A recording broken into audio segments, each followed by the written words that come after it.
say, can you see by the dawn's early light what so proudly we hailed at the twilight's last gleaming, whose broad stripes and bright stars through the perilous fight o'er the ramparts we watched were so gallantly streaming. And the rocket's red glare, the bombs bursting in air, gave proof through the night that our flag was still there.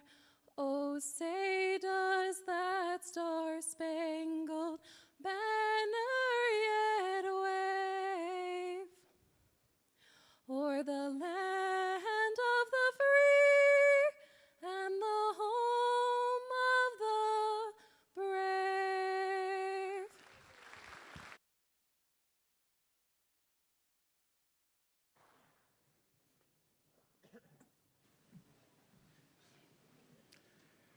Good morning, and thank you all for joining us today at the 2018 Inland Empire Economic Forecast Conference.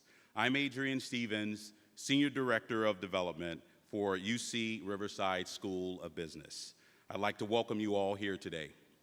2018 represents the 9th year in a row that the School of Business has hosted this conference, and the 4th year it has been hosted by the school's Center for Economic Forecasting and Development. The event is dedicated to growing and supporting the Inland Empire economy by building an accurate understanding of its strengths, challenges, and future, and by serving as a platform for voices across business, government, and the community. As the only research-based business school in inland Southern California, UC Riverside School of Business is deeply committed to creating economic growth across the region. And an important part of that mission has been to establish the Center for Economic Forecasting and Development, an exciting research initiative that not only fosters awareness about the state of the local economy and population, but acts as a springboard for innovative ideas and informed public policies. For both business and government, the center is a fertile meeting ground for new product development, original research, and collaboration with policy leaders and the broader community. As a senior director, it's certainly my pleasure to have the opportunity to work with many of you and partner with many of you, government institutions, local businesses and corporations, as well as individuals in this community. And I'm very excited to continue that work with the center as well. So in line with these goals and traditions, we hope to bring you new insights this morning about the direction the local, state, and national economies are headed. Those insights will be presented by the center's director, Dr. Christopher Thornburg, and Executive Director of Research, Dr. Robert Kleinhens. In addition to the economic forecast, the program today will take a look at the Inland Empire's changing commercial real estate markets and examines how those markets are evolving and what their future direction may be. To help explore that multifaceted topic, we are grateful to have with us two seasoned experts who focus directly on the Inland Empire's dynamic commercial markets. Ian Britton, who is the Managing Director of C.B. Richard Ellis, Ontario's office, and Dan De La Paz, who is Executive Vice President of the Ontario office as well. Coming up, we look forward to hearing their insights and distinct take on the current and changing commercial real estate landscape here in the region. Now I'd like to take this opportunity, this moment, to thank all of our sponsors.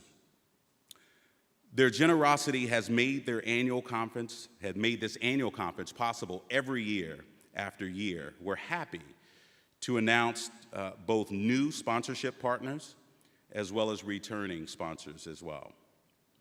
a number of whom have supported this event since its inception.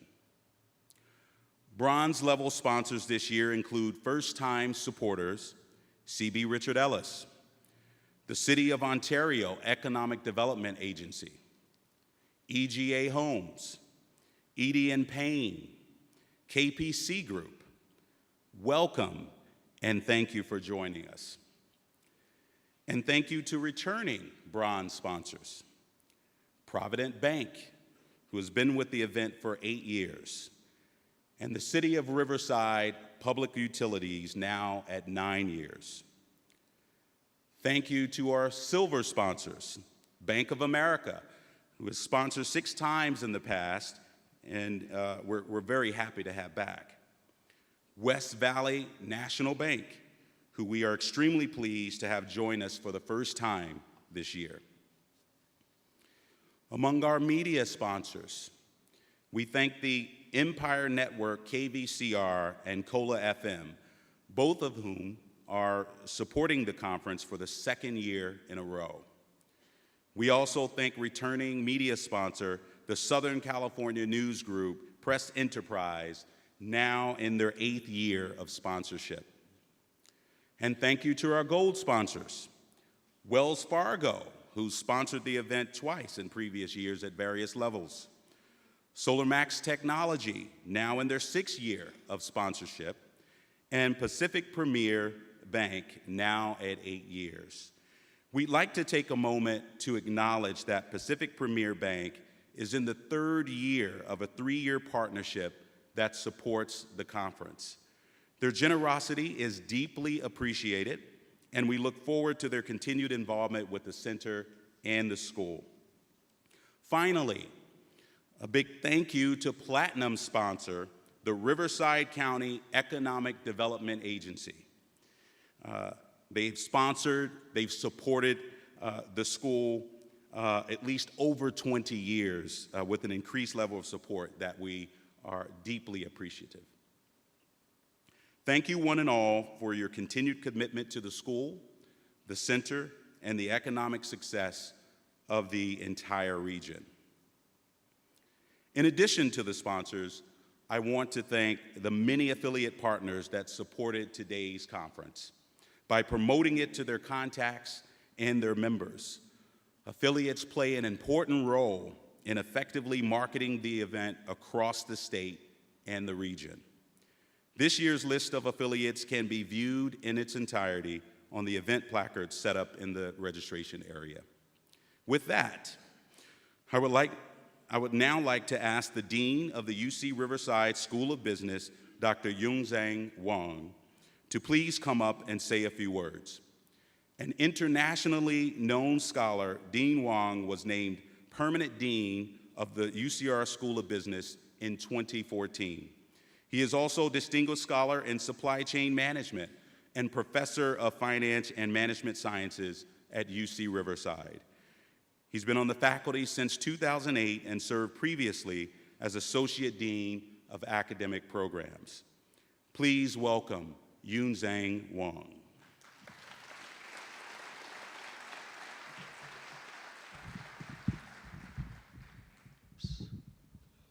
Thank you, Adrian. It's not about me, it's about the region.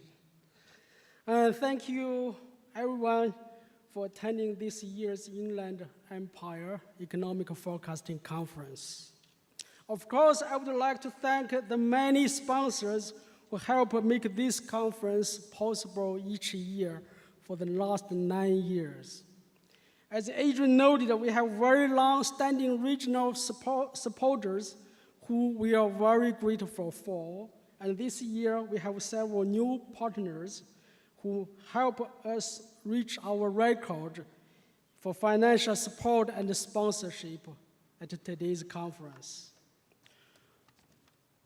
I want to really emphasize how grateful we are for your contributions to this important gathering. This conference is now in its 9th year, and we are very proud of the outstanding growth in terms of size, reach, and impact. Every year, this day offers a unique opportunity for members of the Inland Empire community to come together and discuss the most important issues affecting the economic growth and the future of our region. The region's economy is growing rapidly, and the country is taking notice. Report after report shows the Inland Empire has significantly outperformed the nation in business activity growth. We have the fastest growing job market in all of Southern California, and that trend is set to continue over the foreseeable future. Just this month, MSN Money listed Riverside number 19 for the best cities in the US to grow a business, climbing ahead of San Jose, Sacramento, and many other important cities in the country. This is a direct result of partnership and collaboration between county, city, UCR, and business leaders who have provided resources and networks to support innovation and business growth. It is a promising moment in the Inland Empire. We have more opportunities than ever to plan, to invest, to work, and to learn. The Center for Economic Forecasting and Development at the UCR School of Business was established just as the region took off on this trajectory of growth and change. The launch of the center was a major new initiative for economic research and collaboration with the region, and it is the first world-class university of forecasting center in the Inland Empire. Over the past year, the center has provided a wide breadth of practical research and insights about many aspects of the local, state, and national economy. Its products and services span nearly all industries, from utilities and healthcare to transportation and entertainment. It is our vision that the work and insights the center produces will allow UCR and its school of business to expand its engagement in the region and contribute meaningful research that will be applied directly to economic development and expansion efforts. Today, we are going to hear from renowned economists and leaders from some of the largest industries in the inland region who will discuss the tremendous long-term growth of areas facing and the challenges and opportunities that growth brings. UCR and the School of Business is committed to contributing to that growth. We want to make sure our resources and expertise are accessible. We want to provide the knowledge, insights, and expertise that will inform public policy decision-making, help industries anticipate and plan for change, and promote innovation throughout the Inland Empire region. Moreover, just like the region, the UCR School of Business is on a trajectory of growth and transformation.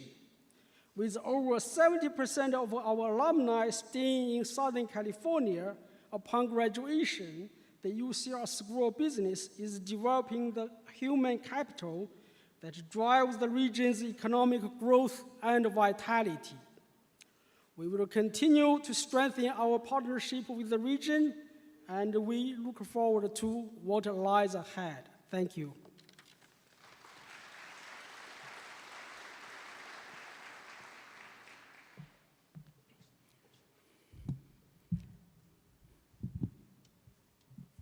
Thank you, Dean Wong. It is now my pleasure to introduce the Chancellor of the University of California, Riverside, Dr. Kim A. Wilcox. Dr. Wilcox was appointed as UC Riverside's 9th Chancellor in August 2013. As the university's Chief Executive Officer, Chancellor Wilcox oversees a campus of more than 23,000 students, 850 faculty members, and 8,700 academic and administrative staff members. During his tenure, UC Riverside has seen historic progress across education, research, and public service missions, including record improvements in student success, research funding, and philanthropy, as well as the establishment of new schools of medicine and public policy. Please help me welcome Kim Wilcox.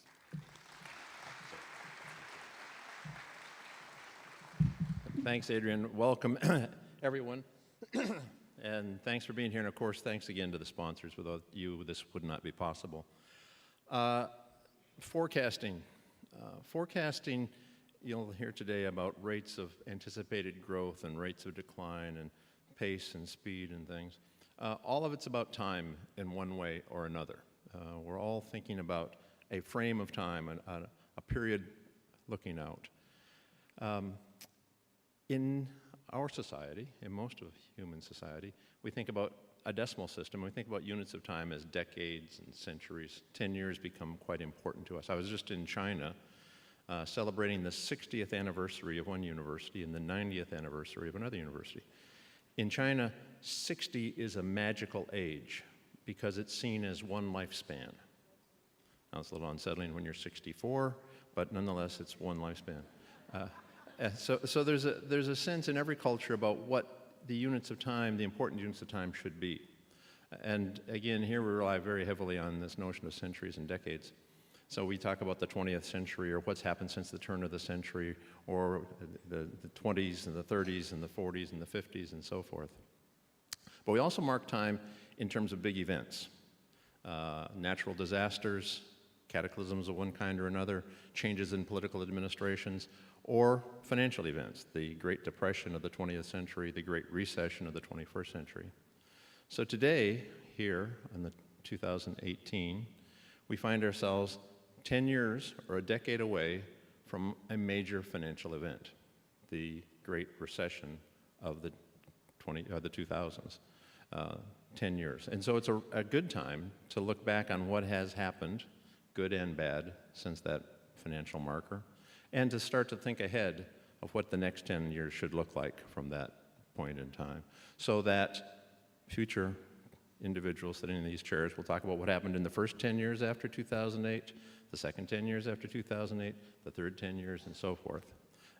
We're at a juncture point.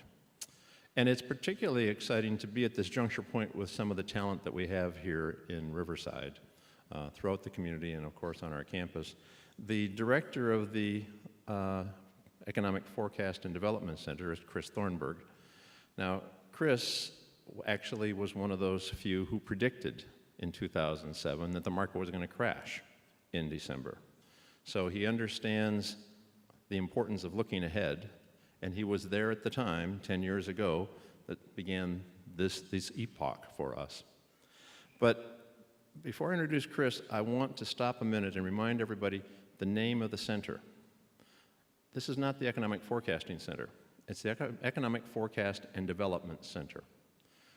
These data are interesting, if you're an economist, I'm sure, but that's not what's important. It's their utility that's important. So taking these forecasts and thinking about how we can use them to change the future of these next 10 years is really what is at the core of this business. And Chris is all over that as well. Chris has been at the university now for several years. Before that, he was with the California State Comptroller's Council on Economic Advisors, both as an advisor and as a member of the board. He's now presently on the board of directors of the California Chamber of Commerce. You'll see him all the time quoted in the New York Times and the Wall Street Journal, and that's because of the expertise and the insights that he has about the economy.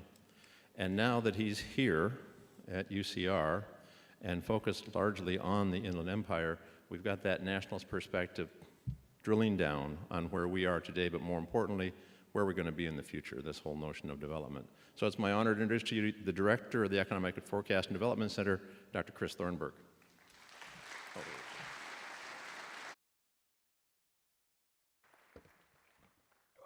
Thank you, Chancellor. Very appreciate that. Good morning. Oh my God, that was horrible. Good morning. Thank you. That's much better. I have a remote control. I have my Britney Spears headpiece on. I think I'm ready to go. I can't believe you're all here this morning. You do realize, of course, that there's a cataclysm going on outside here. And, of course, your 401k is taking body blows faster than Conor McGregor did last weekend. in that UFC match. Yes, the markets are down another % this morning, and it's interesting that this should be happening now on the day of this event. You know, I remember 10 years ago having, of course, a lot of conversation about the stock market in the wake of course, this mess. So 10 years ago, well, maybe 10 years and a couple months now, of course, was the failure of Lehman Brothers. And that, of course, sent a massive blow to the stock markets across the globe.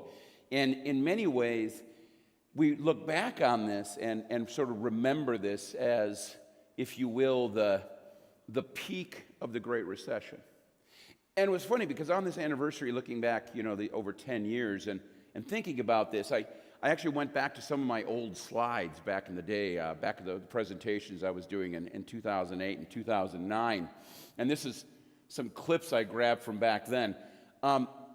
What's interesting about this anniversary is we always think about the stock market as a leading indicator. In fact, I've had a number of people ask me today, well, what's going on in the market? What does this mean for the economy?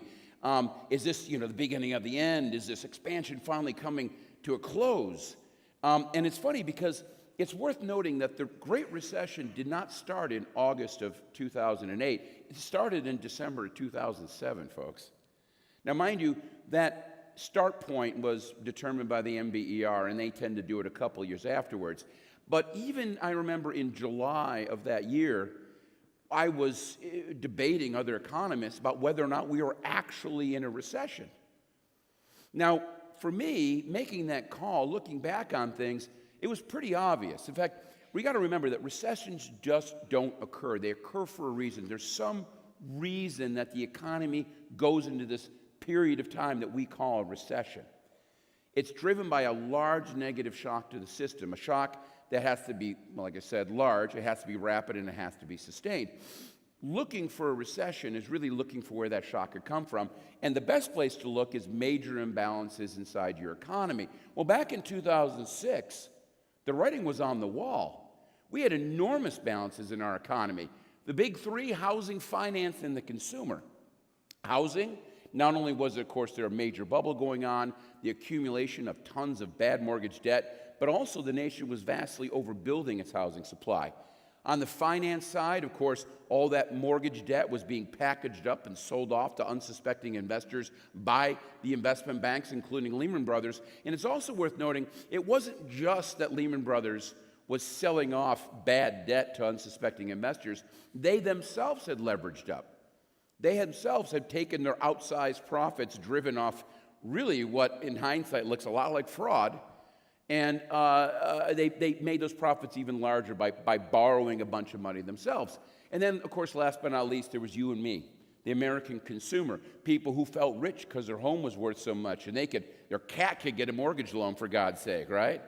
And everybody was out spending that money, and savings rates dropped, and the trade deficit opened. The imbalances, as good as we felt in 2006, if you were willing to look at the data, it was pretty clear we were running very rapidly off a very short period. It was only a matter of when, not if. Now, Lehman Brothers was, if you will, the final step in the downturn, if you will. It was the last big shock, as everything else had already broken. Consumers were spending less. The housing market was in free fall. It finally caught up with the stock market in the middle of 2008, and that was a point in time where, as a nation, we went from total denial, past reality, right to complete and utter hysteria. Now, in many ways, we're still hysterical. It's so intriguing, looking back over the last decade since then. You look at the underlying numbers, and then you look at the headlines. American middle class hasn't gotten a raise in 15 years. Millennials poorer than previous generations. We're measuring the economy all wrong. We're still in the midst of the financial crisis, the age of secular stagnation. I've talked about this in the past at previous events. I line this all up and I call it miserableism. Miserableism, the philosophy of pessimism, desperately trying to convince people things are worse than they actually are. Folks, the economy is great. And this isn't new, by the way. I know it's a new era, and we got a new administration, and they love to tell you how good things are. But really, meet the Trump economy, same as the old economy. 10 years of steady growth. Right now, things are about as healthy as they could be. I mean, last year, 2017, was a great year, 2.5% growth. At the end of the year last year, for reasons a little unclear to me, we had a fiscal stimulus plan put into place. Now, fiscal stimulus gives a little boost to the economy. So we have all the momentum plus that little boost, and the numbers are clear. Overall growth continues to be great. I'm going to get into some of those numbers in just a second. Labor markets are good. Business investment is good. Wages, exports, energy, housing, all in good trends. Chance of a recession over the next 24 months still very, very small. Very small. And of course, California still out in front, still leading the charge. So many good things going on out there, even in the midst of this constant drip, drip, drip of bad news in the headlines, including, of course, today's sell-off in the stock market. Now, of course, the Wall Street Journal next recession poll just came out. And, you know, my optimism about no recession in the next couple of years, well, the Wall Street Journal disagrees. Their panel of economists, almost 60%, said the next recession's got to be in 2020, folks. You heard it here first. Well, no, not quite first, because the Wall Street Journal did this about 3 months ago. But I do love this poll because, you know, last year they did the Wall Street Journal next recession poll, and the next recession last year was going to be in 2019. And in 2016 they did the next recession poll, and then it said the next recession was going to be in, work with me, 2018. You got it, right? Okay? So it's always 2 years away. Eventually, we're going to have a recession. The Wall Street Journal is going to go, see, we were right. But the key here, of course, is this is not even a realistic question. You know, I actually got sent a similar survey where they said, hey, would you fill it out? When do you think the next recession is going to be? And I said back, this is a stupid question. The question isn't when we're going to have a next recession, it's why. Until you have a why, there's no point in even thinking about when. If you don't have a why, this expansion will go on and on and on and on. So what is the why? That's the big question. And we don't have a why yet, from my perspective. Now, it doesn't mean everything's great. There's all sorts of problems in the economy. Labor shortages are having a problem. Local housing shortages are intense. We have this market volatility, rising long-term rates. You got this aggressive Fed. You hear yesterday the president called the Fed crazy for what they've been doing. Sharp growth in government deficits, global trade and security worries. And, of course, the worst thing of all is this crazy political atmosphere we're in. Every time I get around, the rhetoric, the vile, the poison in D.C. just gets worse. And this Kavanaugh hearing was just crazy. I mean, just watching it play out, and you realize the depth of the rot in D.C. right now. It's very scary. They're running around, hollering at each other, inventing problems that don't exist, lobbing out solutions that are only good for small special interest groups. And in the meantime, they're ignoring the very real long-term problems our nation it needs to deal with. Underinvestment in infrastructure, rising wealth inequality, healthcare cost inflation, pension entitlement reform, on and on. Just this complete disconnect between what we should be talking about versus what we actually are talking about. And that's scary. And, you know, this is a nonpartisan comment because both sides are doing it. 30 years ago, I like to say that as a nation, we agreed on what the problems were, but we disagreed on the solutions. We came at it from different angles. Today, it's gotten so bad, we can't even agree what the problems are. So one of my folks found this cartoon. Well, that was Brad with the Democratic weather. Now here's Tammy with the Republican weather.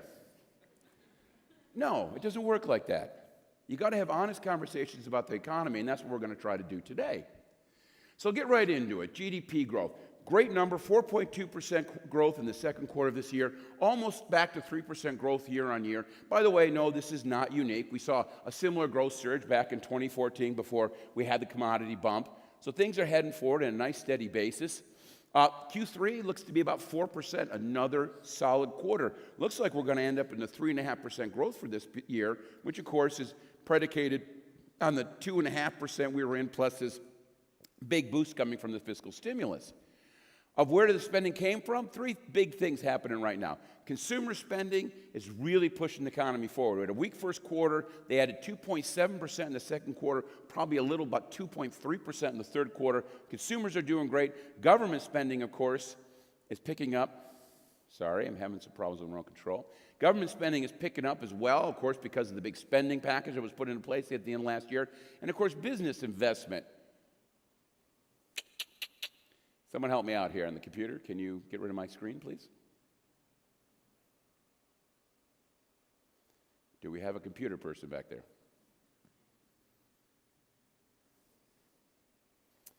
So how are you guys doing today?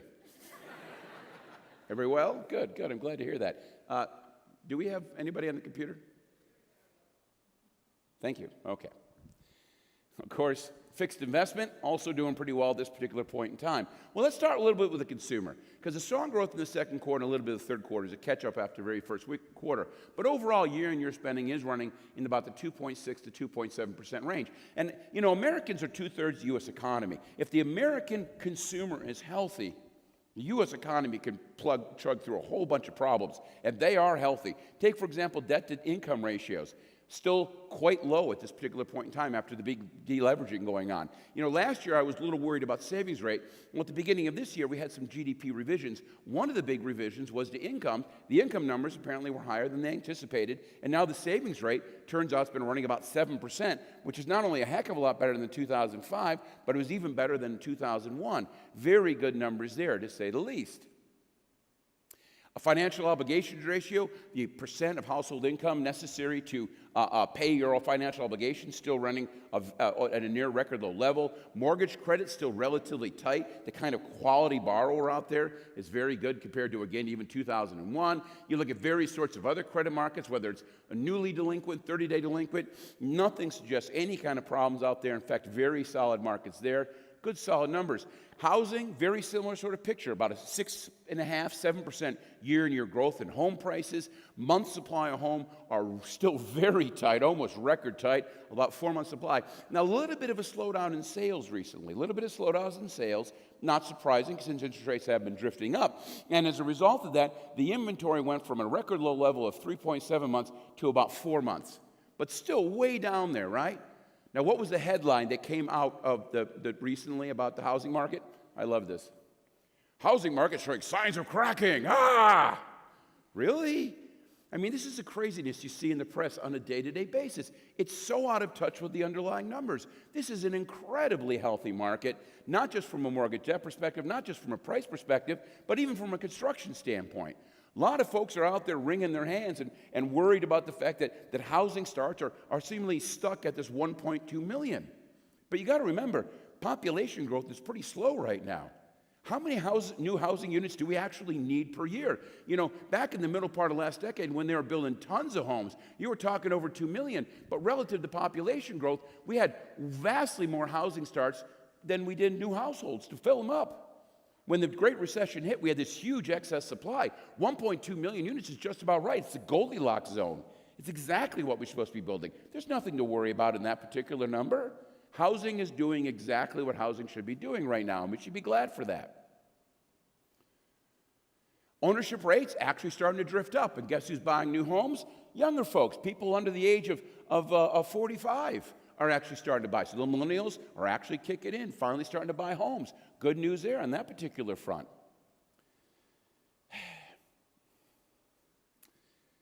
I'm sorry, guys. This remote control is giving me conniptions. Can we go back to where we were?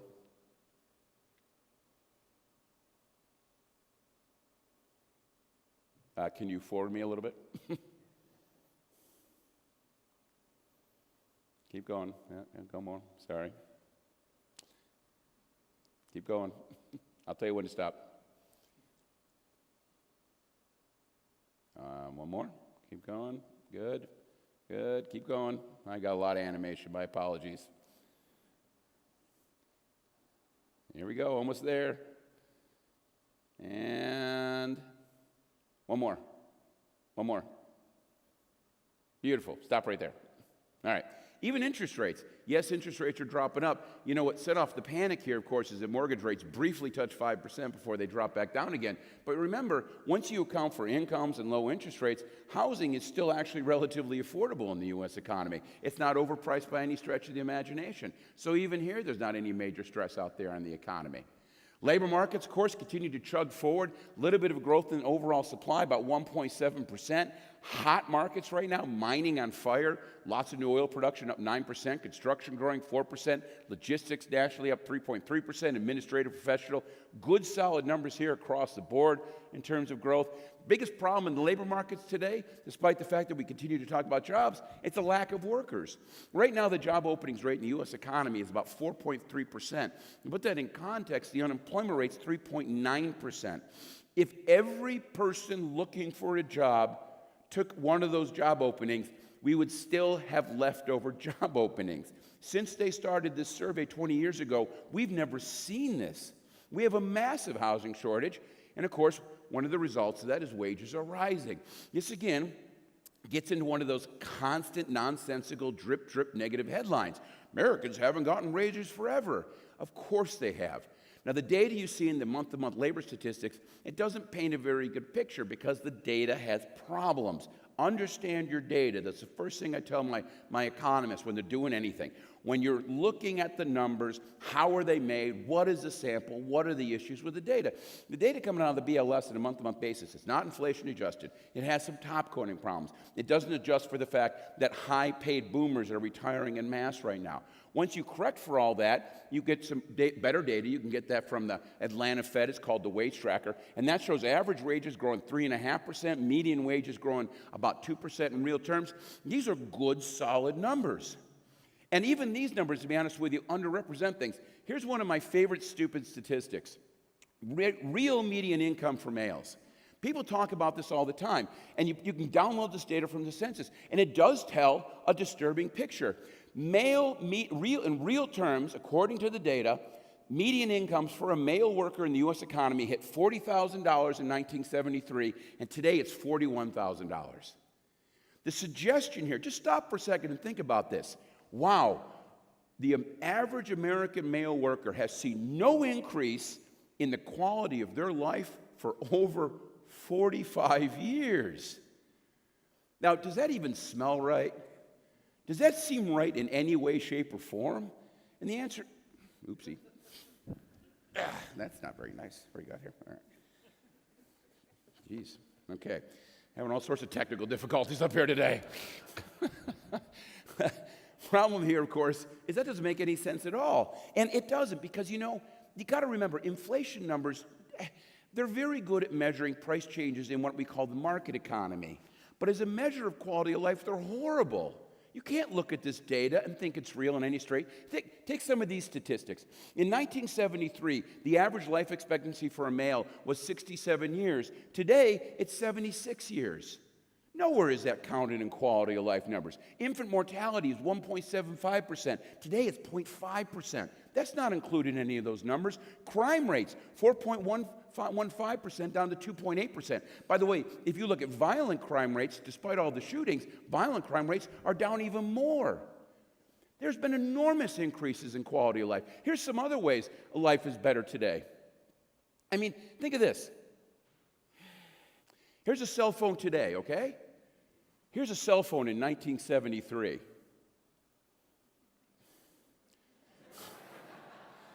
If I could get the smell of urine to just kind of wash over you, it would just work that much better. You know what I mean? Sorry about that, but you know what I'm saying. Yeah, if anyone remember. Here's an entry-level car today. Here's an entry-level car in 1973. Enough said, you know what I mean? Here's a television today. You can just go for a couple $100. Here's a high-end television in 1973. And look at that wonderful remote control on there, right? Here's online shopping today. Here's online shopping in 1973. Here's a dictionary today. Here's a dictionary in 1973.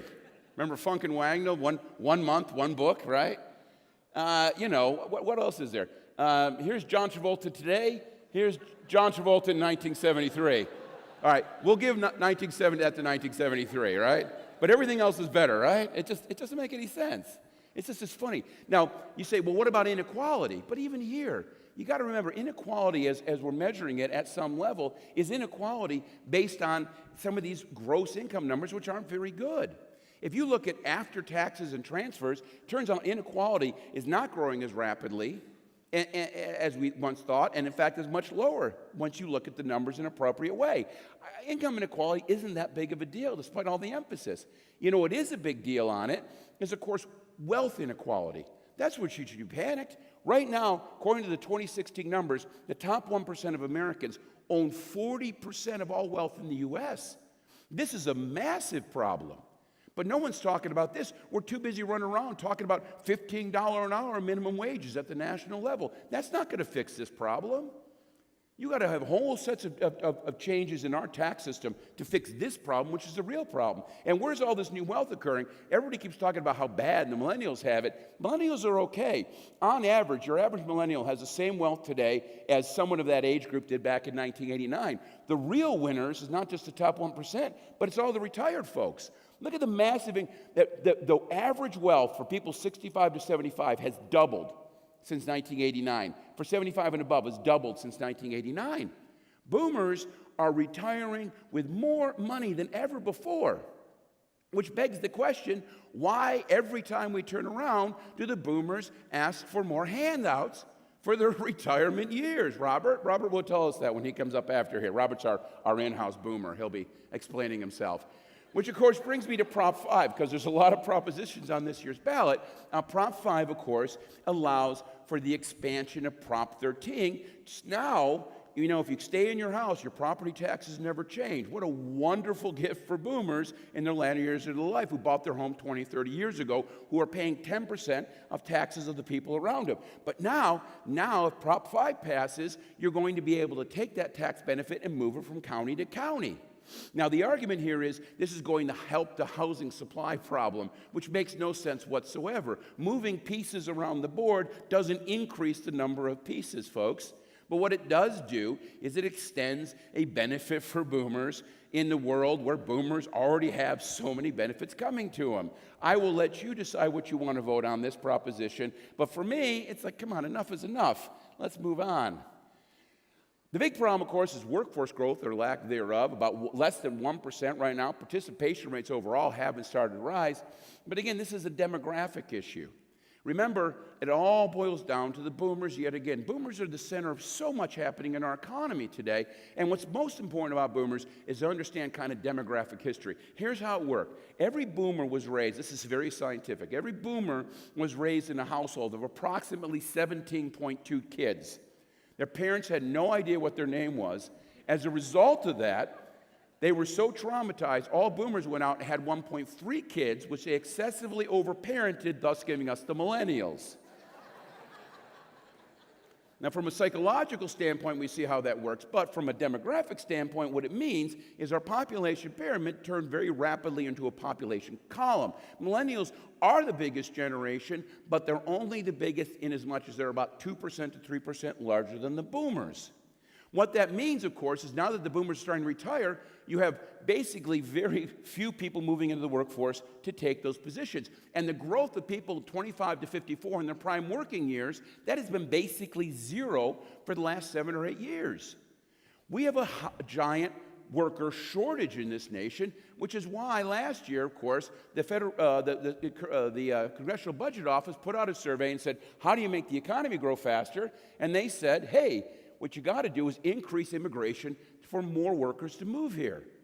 Increase immigration. Now, the debate over immigration is furious in D.C. at this particular point in time. And if you want to debate how we let immigrants to this nation, how they should come, the skills, is it family, is it over the border, is it on planes, is it legal, is it not legal, that's all fine, as long as in the end we agree more immigrants. But in the end, we're going the opposite direction. We're shrinking the number of immigrants. We're trying to push people actively out of this country, and that is intensifying the labor shortage problem. Understand that immigrants are a solution, not a problem. And unfortunately, you're not getting that out of a lot of people in the United States. They don't see that the way we do. In California, it's probably not a surprise. A third of the people in this state were born overseas. For us, immigration is part of the landscape. But other parts of the United States, they don't agree with that. Now, another part of this, of course, was about reform. Oh, my God. One more time, folks. The other part of this, of course, was about reforming the income tax code and reducing deficits. Now, this goes back, of course, to the big tax plan that went into place last year. And as you know, we didn't get reduced deficits, nor did we get tax reform. What is the difference between tax reform and tax cuts? Well, it all boils down to the difference is just bringing down the top level versus getting rid of loopholes. Because in a democracy, over time, the forces of democracy push us to a point where special interests, particularly well-heeled special interests, are constantly lobbying and pushing for special provisions for them. And over time, the tax code becomes very unfair. Small groups of people with special perks and privileges pay less and less, and as a result of that, to pay for the basic services government provides, they have to put higher taxes on everybody else. Now, we fixed this in the past. In the Kennedy administration, there was a huge tax overhaul. Reagan and Tip O'Neill did a huge tax overhaul in the 80s, and it's been seen to have positive impact on the economy. We didn't have that overhaul. Take the corporate tax rate. I agree, 35% was way too high, but the actual tax rate was 21% because many companies had huge loopholes. None of those loopholes were taken away. We just cut the tax rates, and then, of course, on the back end of that, we increased overall spending. And as a result of that, we now have a deficit-led fiscal stimulus program. In a late expansion, full employment economy, we are using a fiscal stimulus package. Again, it kind of boggles the mind from any macro standpoint that we are doing this, but it's done.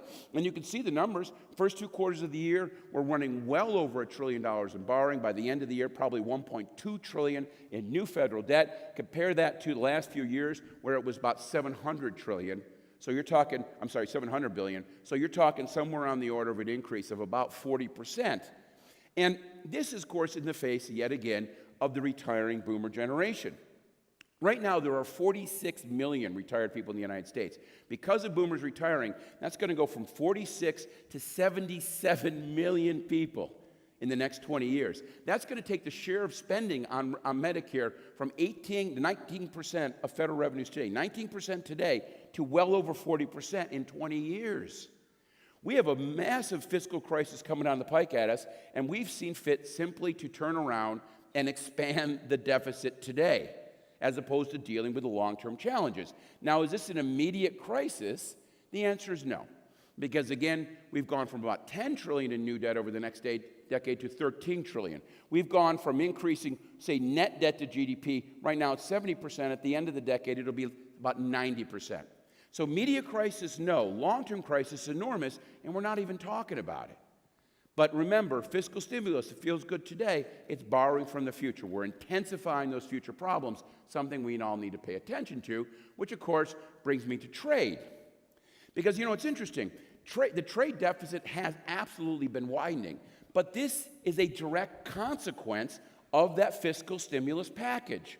You got to understand, a trade deficit is the gap between what a nation produces and what a nation consumes. If we are consuming more than we're producing, that additional consumption has to come from somewhere else. It comes from the rest of the world. And, of course, that has to do with a lack of savings here inside the United States. You can see that clearly on the right-hand side. Over the long run, net national savings has been falling, and along with that has been the trade deficit.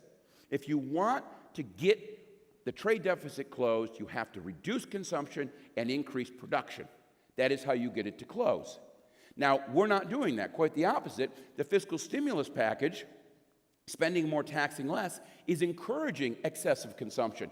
The fiscal stimulus package is causing the trade deficit to widen. But of course, that's not the administration's word on this. The administration says this has nothing to do with their fiscal policies. It has everything to do with foreign trade barriers. And of course, early this year, they started out fixing this by slapping a 25% tariff on imports of steel. Now, I got to tell you, as far as tariff policies goes, this one was mind-numbingly stupid. I could not, in any way, shape, or form, justify this move. Why steel? Well, we got to close the trade deficit. Steel imports are less than 1% of imports. You're not going to move the needle. Well, it's because the steel industry is so hard hit. Actually, prices are up, production's up, profits are up. Steel industry's doing great. They've clawed back market share from foreign producers. A couple of years ago, high watermark for foreign producers. 1/3 of steel consumed in the United States was produced outside our nation. Now, that's down to about 28%. So, steel industry is doing great. Well, it's about bringing back steel jobs. We know we need those steel jobs. Really? The entire metals industry in the United States hires less than 100,000 people. The entire industry. If you banned imports of steel and aluminum, you know what? You're going to create 3,000 jobs. Do you know how many jobs we created last month? 200,000. I'm sorry, 2 months ago, 200,000. Last month it was 140,000. 3,000 jobs is nothing. Statistical margin of error. Why steel? Well, of course, the answer there is because trade wars are good and easy to win. Now, mind you, did anybody catch what the EU responded to this? "Oh, well," they said, "well, actually, we can also do stupid." Because you don't operate in a vacuum. And Europe responded, quite understandably, by putting all sorts of tariffs on U.S. goods and hurting U.S. producers. Then, of course, we spun around and had a nice new trade pact with Europe. We're going to sit down and talk about fixing our trade relationships, having a new trade deal with them. I'm glad we're doing this. But to be clear, we've just went back to the transatlantic trade partnership. You remember in the election how bad that was, how toxic it was to America? Well, now we're doing it again. And as far as that goes, it's also relatively good news that NAFTA seems to have been settled. We're not going to pull out of NAFTA. They've done a few tweaks here and there, but for the most part, 95% of NAFTA is remaining in place. And I am thrilled about this. Again, rebranding it, calling it the best thing ever, it's the same old NAFTA. I'm glad it's done with, but it's just rebranded. Time to move on. This settles things. The only thing that's out there on the horizon, of course, is the conversation with China. And here, I have a lot more sympathy for this administration. The Chinese have not been playing fair in the global sandbox. We know that. And from everything from protection of intellectual property rights to all sorts of non-tariff barriers to really, really tough restrictions on investment in China, everything suggests that they just have not lived up to the expectations that what they were going to live up to when they entered the WTO. And it's about time someone stood up and said, hey, this has got to come to an end. Now, the problem here is the primary ask of the administration is that the Chinese close a trade deficit with the United States by $200 billion. Now, go back to what I said a little while ago. Yes, we run a huge trade deficit with China. That is mainly an internal problem. That's not an external problem. The issues we need to discuss with China do not wrap around that trade deficit. And for all the control that China has on their trade, so we say, world, they don't have a giant lever in Beijing that says trade deficit with the U.S. and they just kind of pull it this way and everything closes. It doesn't work like that. So we are asking sort of unrealistic things. Now, the big question here is how bad is this going to be for the U.S.? It's not about U.S. exports. What we export to China is relatively thin and has small sort of supply chains. Everybody keeps talking about the soy farmers, the 0.001% of the U.S. economy called soy farming. It's not relevant. The real relevant part of this, of course, is exports, because 20% of all imports in the United States come from China in the manufacturing sphere. That's an enormous part of the supply chain. Now, that is going to create some problems, but I think we'll find a solution. And here's the number one reason why. 0.75% of our economy goes to China on an annual basis. 4% of their economy comes to us. So in the end, they have a lot more to suffer from trade disruptions. And here's the other part of it that's kind of interesting. Have you been paying attention to the yuan-dollar exchange rate? Because while there's a 25% tariff going on all these goods, at the same time, guess what? The yuan just depreciated by about 12 to 13%. So we're not paying all the tariff. A lot of this is being a hit being taken by Chinese producers. So in the end, the Chinese are actually suffering far more from this than we are, and I'm hopeful to see that we can get to the negotiating table and get through this over the course of the next 6 to 8 months. It is not a shock big enough to cause a recession, but if it gets really nasty, look for a little bit of a slowdown for 2019. Manufacturing and exports, in the meantime, continue to rise despite all the issues. Overall, right through July, manufacturing growing about 3%. Exports continue to rise as well. Seemingly, we're moving through this. Oil production continues to boom, record high levels. Drilling activity. You haven't seen it at the pump yet because prices are still relatively high. But that's not because of the supply issues. You know, that while West Texas intermediate prices are up, at the same time, a couple of years ago, they found this 20 billion barrels of oil sitting out there in West Texas. The reason it hasn't hit the markets is they're still trying to get the pipelines put into place. But when it gets put into place, you're going to see a new flood of oil on the market, and that should, in theory, start pushing those prices back down again. So this little lump you're seeing at the pump, forget about it, which is why Prop 6, come on, folks, Prop 6, repealing the gas tax, really? Gas prices aren't that high. We're not that sensitive to gas prices, and we desperately need our roads fixed. To do this right now just seems completely irresponsible to me. Keep the gas tax, please. We need this. And remember, prices will come down when those pipes get up and running, so just wait for it. We're going to be okay on this. Non-res construction, we have folks here from from the industry to come tell us about it. But again, the numbers are good here as well, particularly in the mining exploration, up 36% because of all the new extraction. Things have slowed down on the transaction side of things, but that's because one of the impacts of the issues with China is China's pulled all their money out. China was investing billions and billions of dollars in the U.S., and that money is leaving rapidly, and it's slowing things down. But again, the underlying dynamics of the industry are just fine. In fact, in some ways, maybe taking some of the Chinese money out will calm things down and make the market a little bit more rational. So I'm pretty happy about this particular change in things. As for lending, again, the banks seem to be a little bit more comfortable on this. I know costs have come up just a little bit, but not quite as dramatic as people would have you believe. In fact, more than anything else, when you're seeing some construction projects that are getting hit, it's because for some reason those developers weren't planning on an increase in costs. The costs are there. You're going to have to rework it, but the underlying dynamics in the commercial industry are just fine. And that brings me, of course, to the stock market itself. The stock market, of course, a big sell-off. Why? And, of course, the answer is global markets, a fear of trade wars, fear of interest rate fears. Well, yes, interest rates are up, folks, but, I mean, look where they are. Mortgage rates barely touch 5%. From any long-term standpoint, interest rates are still very low. There's nothing scary here. Well, what about the Federal Reserve, and what about inflation? Well, look, we had a little surge in inflation. It's already fading away, but that was obvious. Look, why would we have inflation? One of the arguments is, well, it's because unemployment rates are low. Well, the unemployment inflation effect, that's a 1970s thing. That happened back when underlying inflation was intense. Over the last 20 years, when underlying forces of inflation were not intense, when we've had price control, there's very little unemployment impact. I don't even know why this is still a conversation in the press or candidly in academia. Unemployment has very little impact on inflation when core inflation rates are low. Why are core inflation rates low? Because bank lending is relatively weak and M2 growth is relatively weak as well. That is why they're relatively low.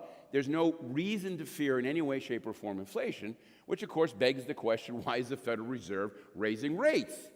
And here again, it's funny how you come full circle on this stuff. Yesterday, Trump criticized the Fed. Now, that's very unusual for a president to do that. And what's intriguing about it, of course, he was criticizing the Fed because he's blaming the Fed for the stock market decline and the increase in long-term rates. But you remember, long-term rates are drifting up not because of the Fed. The actual impact of short-term rates and long-term rates is very small. The pass-through is about 1 to 6 or 1 to 7. This is not why long-term rates are going up. Long-term rates are going up because the government's borrowing more and because the economy's hot, because of the fiscal stimulus plan. In other words, long-term rates are rising for the same reason the trade deficit's widening. It's all part and parcel. It's not because of the Federal Reserve. Now, why is the Federal Reserve doing what they're doing? I don't know. Normalizing, that's what I like to hear that, which, you look at the 30 years of interest rates, what's normal in there? Really, the Fed's been tightening, and the only thing they're doing is collapsing the yield curve, which is not healthy for the U.S. economy. That's not normal by any stretch of the imagination. I'm a little relieved long-term rates are coming up because it's going to widen that yield curve, take a little pressure off the economy, and if the Fed stays here, we're going to be just fine. Are they worried about another stock market bubble? Look, folks, people talk all the time, is a stock market bubble, is not stock market bubble. The Federal Reserve shouldn't care about stock market bubbles, because their mandate is price stability and economic stability. And for the record, the stock market has no impact on economic stability or price stability.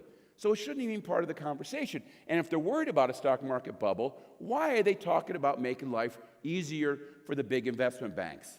This, to me, is absolutely crazy. Yes, the small banks, the community banks, the local banks, they need the burden of Dodd-Frank's lifted off them. It's crazy what the small banks had to deal with, having to do with a crisis they had very little to do with in the first place. The big banks, on the other hand, the ones that are talking about deregulating, let's be clear. The last two recessions started in South Manhattan, folks. The dot-com disaster and, of course, the subprime disaster. Both of those started in the minds of folks who work out of South Manhattan. Financial innovation is code word in Manhattan for how Wall Street is going to screw you next, okay? So the idea of deregulating those guys, that does scare me a little. That does scare me a little. So we'll see. We'll see how this shakes out. How about locally? What's going on here? I love this. How does your state not excel? We have the most smog. Nevada gets the lowest annual rainfall. Oklahoma's tough, man. They eat fewest fruits and veggies. It's a tough place in Oklahoma. So what is going on locally? Well, again, actually the labor shortages across the nation, the lowest unemployment rates are actually in the center part of the nation. The unemployment rate in Iowa right now is 2.4%. And the reason for that, of course, is because people are moving. They're moving out of Iowa. They're moving out of the Midwest. They're moving to places like Florida, Nevada, Colorado. Here's the most recent numbers. This is over the last year. And look at the huge numbers. People moving to Oregon. They're moving to Idaho, Nevada, Arizona, South Carolina. Huge inflows. California, negative. People are moving out. So bringing it home to California, what's going on here? I like it. California, fifth biggest economy in the world, biggest economy in the United States, largest population. The biggest county, San Bernardino, my populous county, Los Angeles. Highest mountain, Whitney. Lowest point, Death Valley, home of most billionaires. And, of course, home of the toughest former governor. Quite a state. And you think through what's going on across our region, wherever you're looking at, and the answer is things are good. Yes, things have been a little volatile, but, you can see we've had bigger rises and bigger drops over the course of the last 20, 30 years. We've been a hyper-cyclical state, but every time we come out of it, we're growing faster in the United States, and there's no difference right now. Over the last few years, the U.S. has been growing, California's been growing substantially faster than the U.S. You can certainly see it here over on the right-hand side. Overall, 3% real growth in the economy. And this is acceleration that didn't start in the wake of the Great Recession. It's really started over the course of the last few years. Of job growth right now, a solid 2.1%, still faster than the U.S. 350,000 jobs with high growth in construction, education, logistics, professional, healthcare. Lots of solid numbers there. Last 5 years, 8th fastest growing economy in the nation. Great numbers across the board. But it's all in the Bay Area. One of my favorite sort of commentators, Joel Cocken on at Chapman, he said not too long ago, well, it looks good, sure, 5th largest economy, but all income and high-end job growth took place in Silicon Valley. Not quite. Yes, a lot of high-end job growth, almost 500,000 new full-time jobs in the state paying over 100,000. 40% in the Bay Area, 40% in coastal Southern California, and the other 20% across the region. Lots of new high-end jobs forming across the state. Very good numbers. And we just got the American Community Survey data. And of course, where the job growth over the last 20 years, again, it's not the Bay Area. 40% of all job growth in California over the last 20 years, 40% in 3 counties, LA, San Bernardino, and Riverside. Everybody talks about the Bay Area. The true center of gravity in the state of California is centered right here in the Inland Empire right now. Median incomes are rising. The 2017 numbers show solid growth across the region. Yes, some of the biggest numbers are in San Jose and San Francisco, but San Diego, Sacramento, Los Angeles, the Inland Empire, all showing double-digit signs over the last couple of years as well. Health insurance programs still look better than ever. Exports are up this particular year. Ports are doing just fine despite some of those trade disruptions. Lots of good numbers here. Taxable sales are starting to increase yet again, particularly, yes, in the building and construction industry, having to do with a lot of new non-residential construction. And the non-permit values, again, 2018 is looking to be another record year. Better numbers for office, better numbers for hotel. Industrial continues to move forward. Lots of good numbers here. Of course, bringing this local, Robert's going to be up here in just a minute.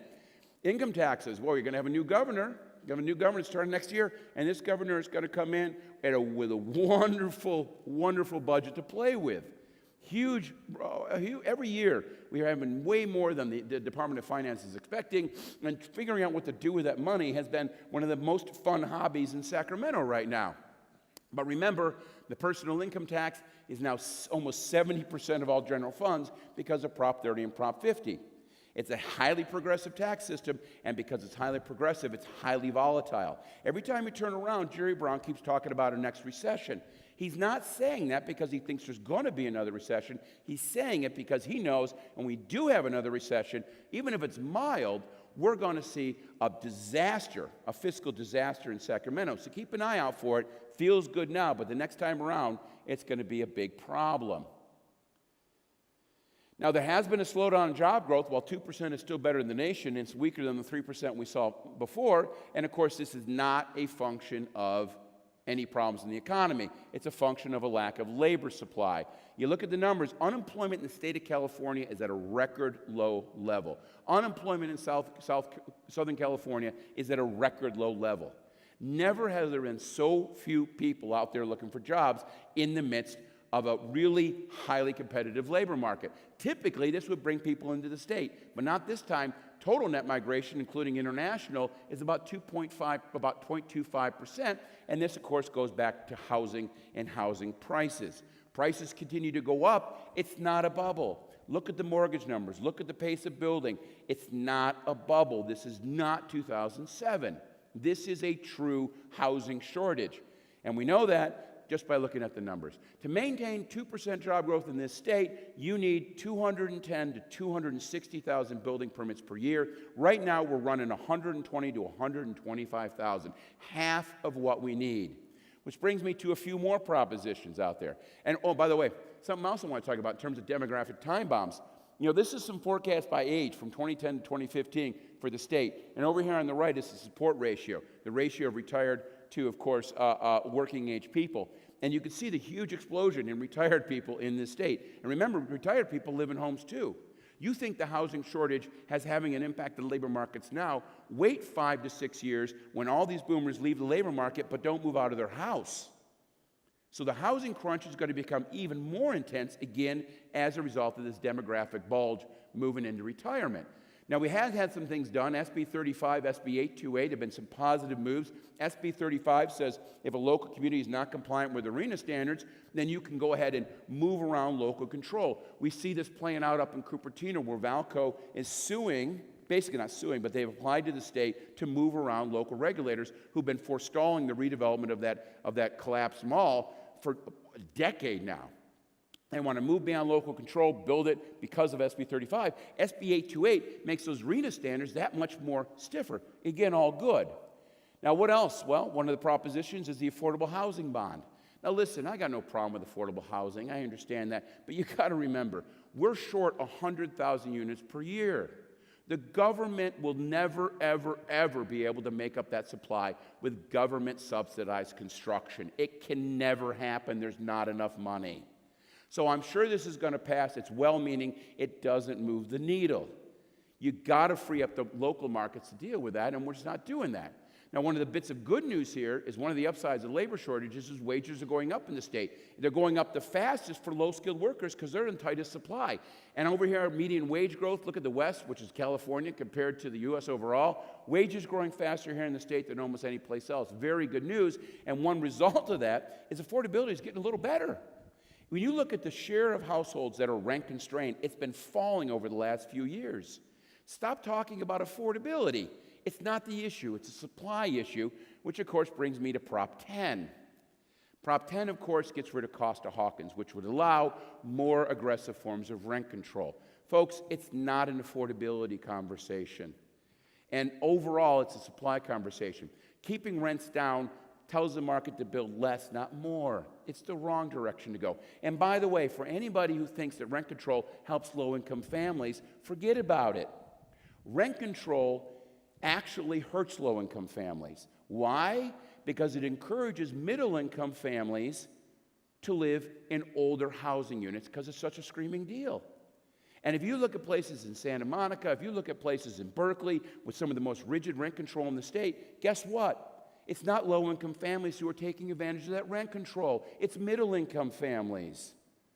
There's a person I know, he and his wife lived in a two-bedroom kind of low-end apartment in Los Angeles for a decade because it was such a screaming deal. When they finally moved out of that apartment, they went and bought themselves a $1.1 million home.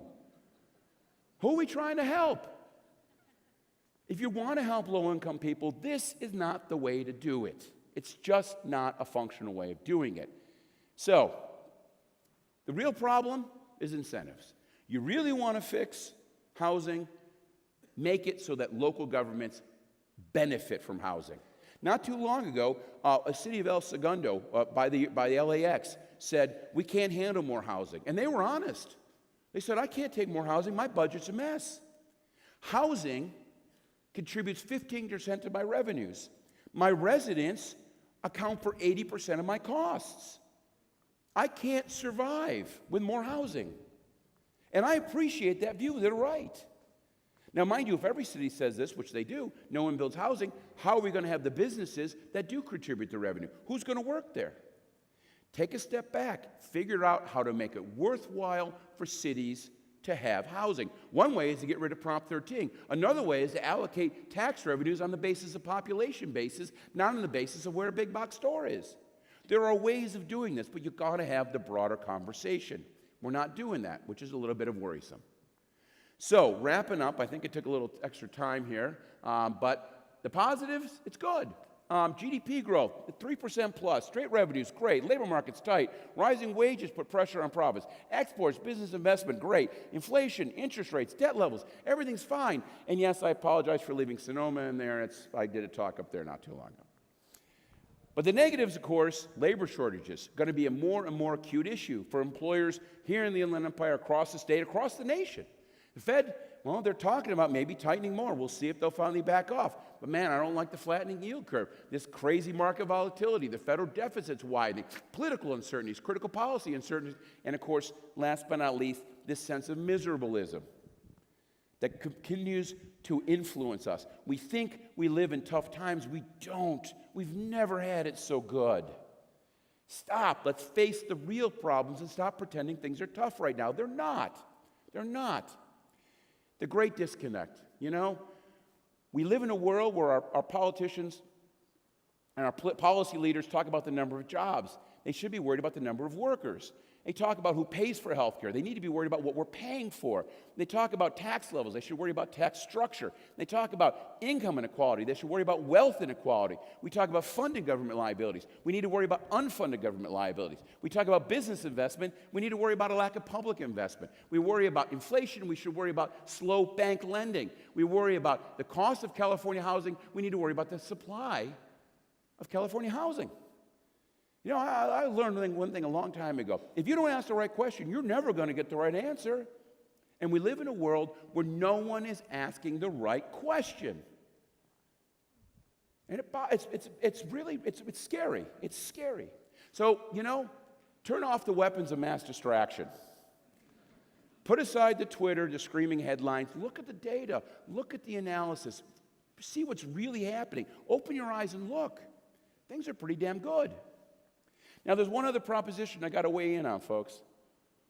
And that's Prop 7, the daylight savings. They want to get rid of it. And I kind of agree. The daylight savings is a problem because every year I get screwed up. I miss appointments, and it's a problem.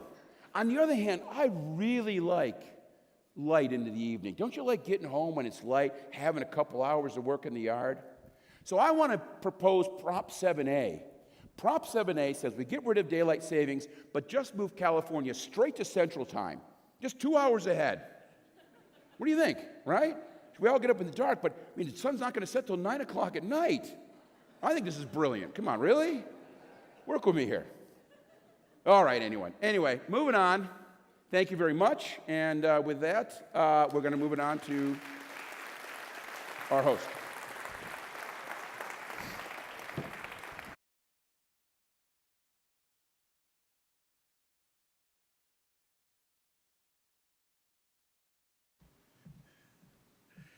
Thank you, Dr. Thornburg, for all of your insightful projections. And this paves the way for our next speaker, Dr. Robert Kleinhens, who will be bringing things closer to home and looking at where the regional Inland Empire economy is headed in the near future. Dr. Kleinhens is economist and executive director of research at the UCR School of Business Center for Economic Forecasting and Development. He has nearly 30 years of experience analyzing the national and state economies and the economies of California's many diverse regions.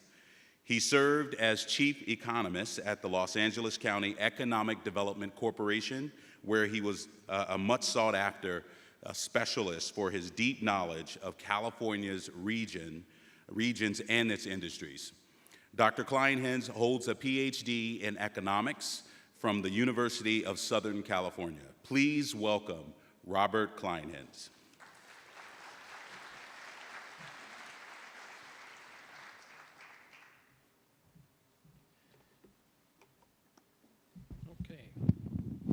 I'll use this. Good morning. How are you doing? So, Chris and I talk about, we do our shop talk. We talk about our responsibility, our role as economists, and talking to groups such as yours, such as this, about what's important. And you heard, there are so many areas where you get the spin, you get the news, and we sort of shake our heads and we say, why are we talking about this when there are other much more important issues that we need to put on the table? So much of what you heard this morning, talking about Wall Street, talking about the national economy, that just seems so remote, but when I stand up here and talk to you, I'm talking about Main Street, I'm talking about the Inland Empire economy, and when you pull away the onion, when you pull away what you heard today from Chris, the fact of the matter is that the national economy is in good shape. It's improving. We got a little bit more wind behind our national sales over the past year by virtue of tax cuts and so on and so forth. All of that has played out here in the Inland Empire as well. And so I'm very pleased to talk about that to you. By the way, don't forget, you got to get your book if you didn't already pick it up. This will also be available online in the next day or so. The economists don't make such good proofreaders, so there are a few typos and things like that we caught after the fact. So if you want to have the corrected version, you can get the electronic version online.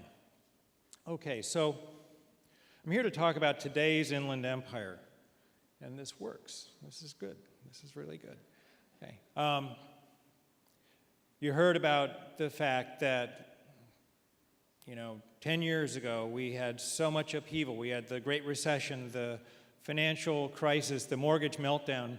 So many of these things played out right here in a huge and meaningful way. So it pays to spend a little bit of time talking about that. We'll spend a little bit of time talking about that. I don't want to dwell on the past so much as to show how, sort of like a phoenix, we have risen from those years and have really moved beyond that in a big way. But then we'll talk about today's economy, which industries are strong and continuing to give us the kind of drive that we have in the local economy. We'll take a look at local real estate, and then we'll spend a little bit of time talking. You saw the demographic story for the nation and for the state of California.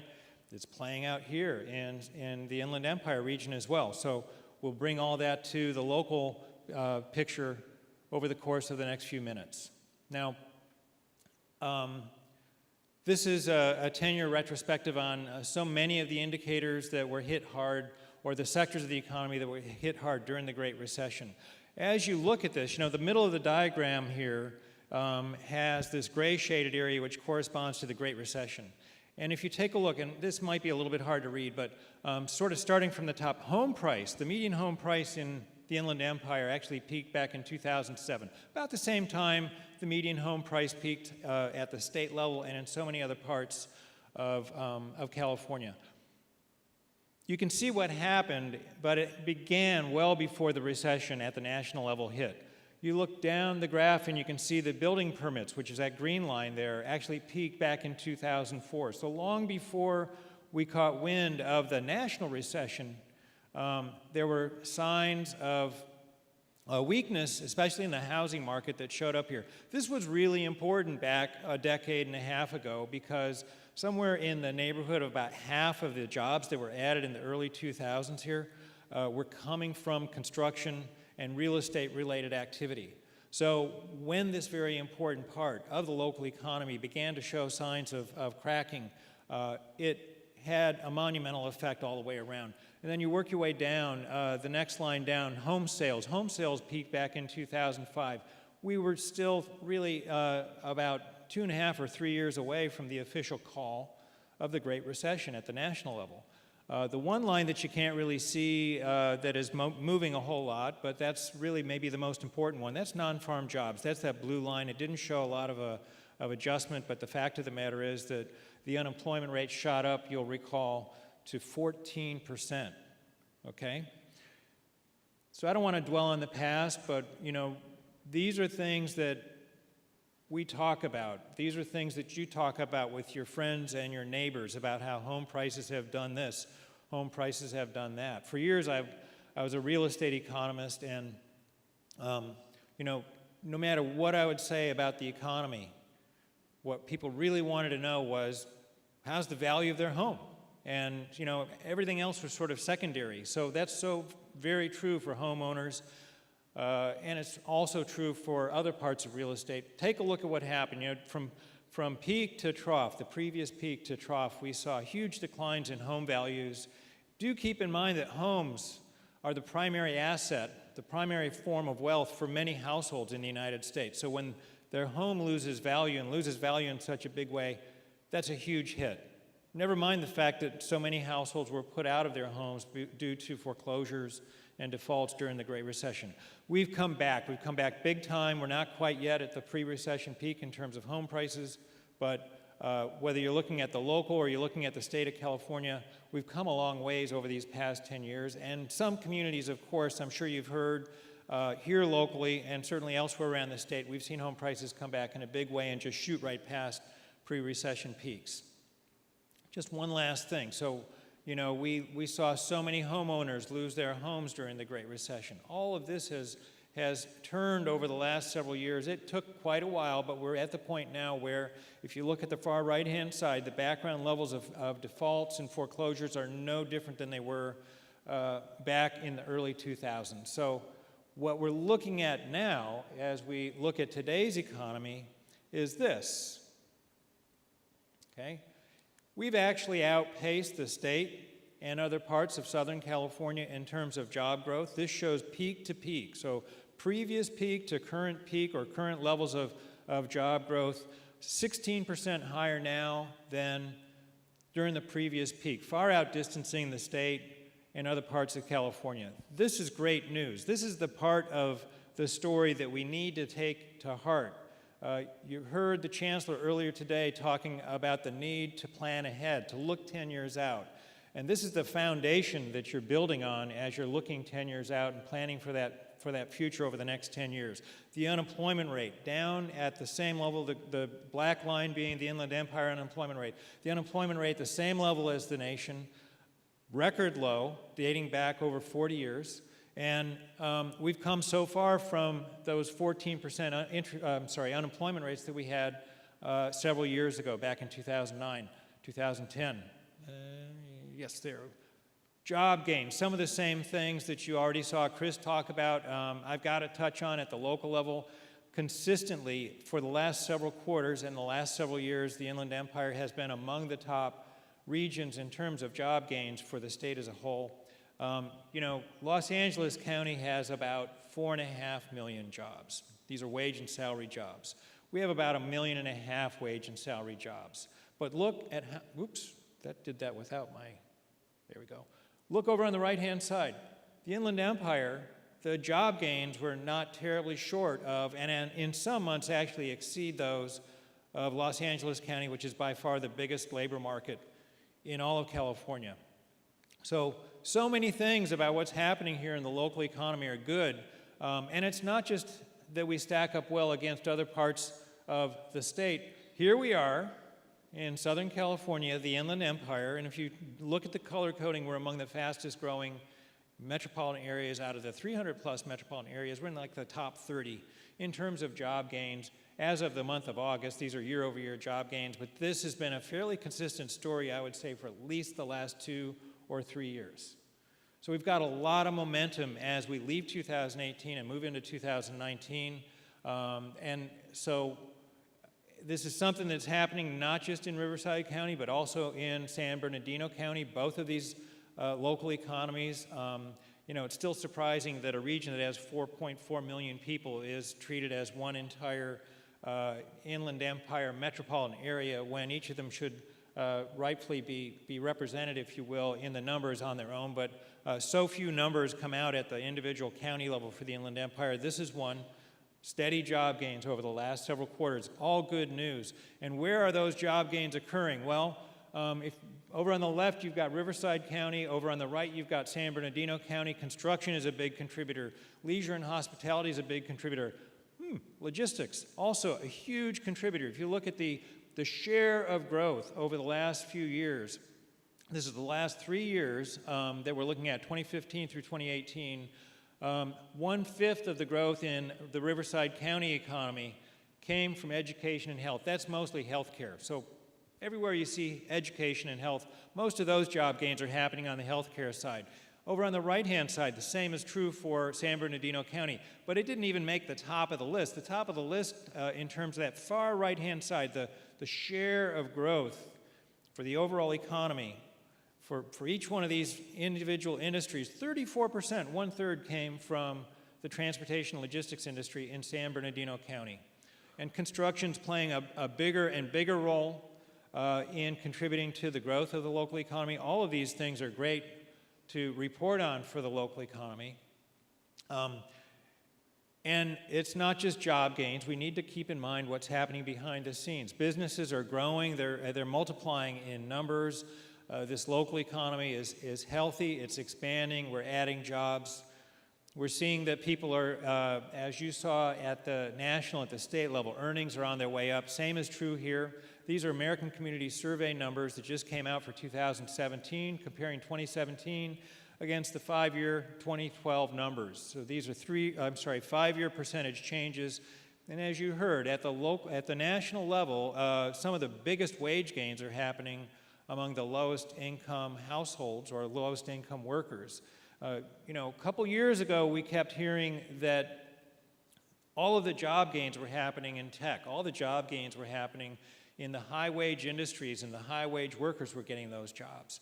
Well, that is so 2013, 2014. The last 2 or 3 years, we've seen middle-wage job gains on a consistent basis. We've seen low-wage job gains on a consistent basis. And as you can see on the far right-hand side, they've outpaced the gains among these other categories. So this is good news. This is, that should have been for Riverside County, for the Inland Empire as a whole. It was a mislabel, sorry. So taxable sales, tax receipts, this is, in my opinion, this is the way we gauge local spending, just as we saw consumer spending and business spending at the national level when we talked about GDP. And so we've seen solid increases here for the Inland Empire, actually outpacing the state as a whole over these last couple of quarters in the first part of this year. When you break it down and you look at where that growth is happening, we're getting significant contributions from the consumer sector as well as from the business sector. All of these numbers, I mean, you're being exposed to countless numbers during the course of my presentation, Chris's presentations, the commercial real estate numbers that will follow. But the bottom line is the undercurrent here. You forget about the numbers. We have 3 or 4 basic components of our economy. We've got the households, we've got businesses, we've got government, and we've got other entities, nonprofits, and so on. All of them are seeing growth. All of them are seeing opportunities to add to their ranks, to hire more people. They're having a difficult time doing that because the unemployment rate's tight, okay? But all of the segments of the local economy are moving forward at this time. That's what's represented here. And when we look for growth, and many of you have seen me list this before, when we look for growth, that economic development part of our mission at the center, you've got to look at the industries with an eye on what's going to make the local pie bigger. So those are industries that sell outside the region, and which of the industries are where we recirculate the incomes that have been earned by the local population. And this is not a perfect taxonomy, but it gives us a feel for which industries contribute to growth, increasing the size of the economic pie, and which industries are where we see more recirculating of expenditures and incomes that people have earned. Mm-hmm. So now it's time for the clicker to just, this is a union clicker. And after 50 minutes, it takes a 10-minute break. Then it gets back to work. So, and I say that because I was union at one time, and I know that that's the way it works. So I'm not slamming unions. Don't pick on me. Okay, so quickly, I don't want to spend a lot of time on each of these graphs, so I'm just going to tell you what to look for. This is logistics employment. Big sector of the local economy. One of the foundation sectors of the local economy and we've seen record high numbers of employment here. We expect this to continue over the foreseeable future. Okay? When you compare us with the other parts of Southern California, the growth has just been phenomenal. The share of jobs in this sector continues to rise. The share of jobs in this sector in LA County has been relatively stable, despite the fact that it has the twin ports and so much infrastructure for transportation and logistics, but the growth is out here. And you know what direction this growth is going to be taking over the next several years, not just the next several years, but the next several decades. Okay, we've got 23 million people who live in the greater Southern California region. You look beyond that to the Central Valley, to the Central Coast, up toward Las Vegas, and over to Arizona. This catchment basin, in the large sense of the word, has tens of millions of people, millions and millions of business establishments, and the Inland Empire is a focal point for distribution throughout this sort of southwestern portion of the United States. That's going to continue to be the case. Now, this is the point, here we are at the Fox Theater, this is the point where you reach underneath your chair and you pull out those special 3D glasses, because otherwise you're not going to be able to really see this stuff. But this is just an economist. Wonderful graph. I got to explain this to you. What we're looking at are industries within that broader transportation and logistics industry. The bigger the circle, the bigger the sector with respect to employment. On the vertical scale, what you see is employment growth. So further to the north, the better. And then on the horizontal scale, what you see is the relative share of each of these industries, these subsectors. So the further to the right, the bigger, basically the bigger the advantage the local economy has compared to the state.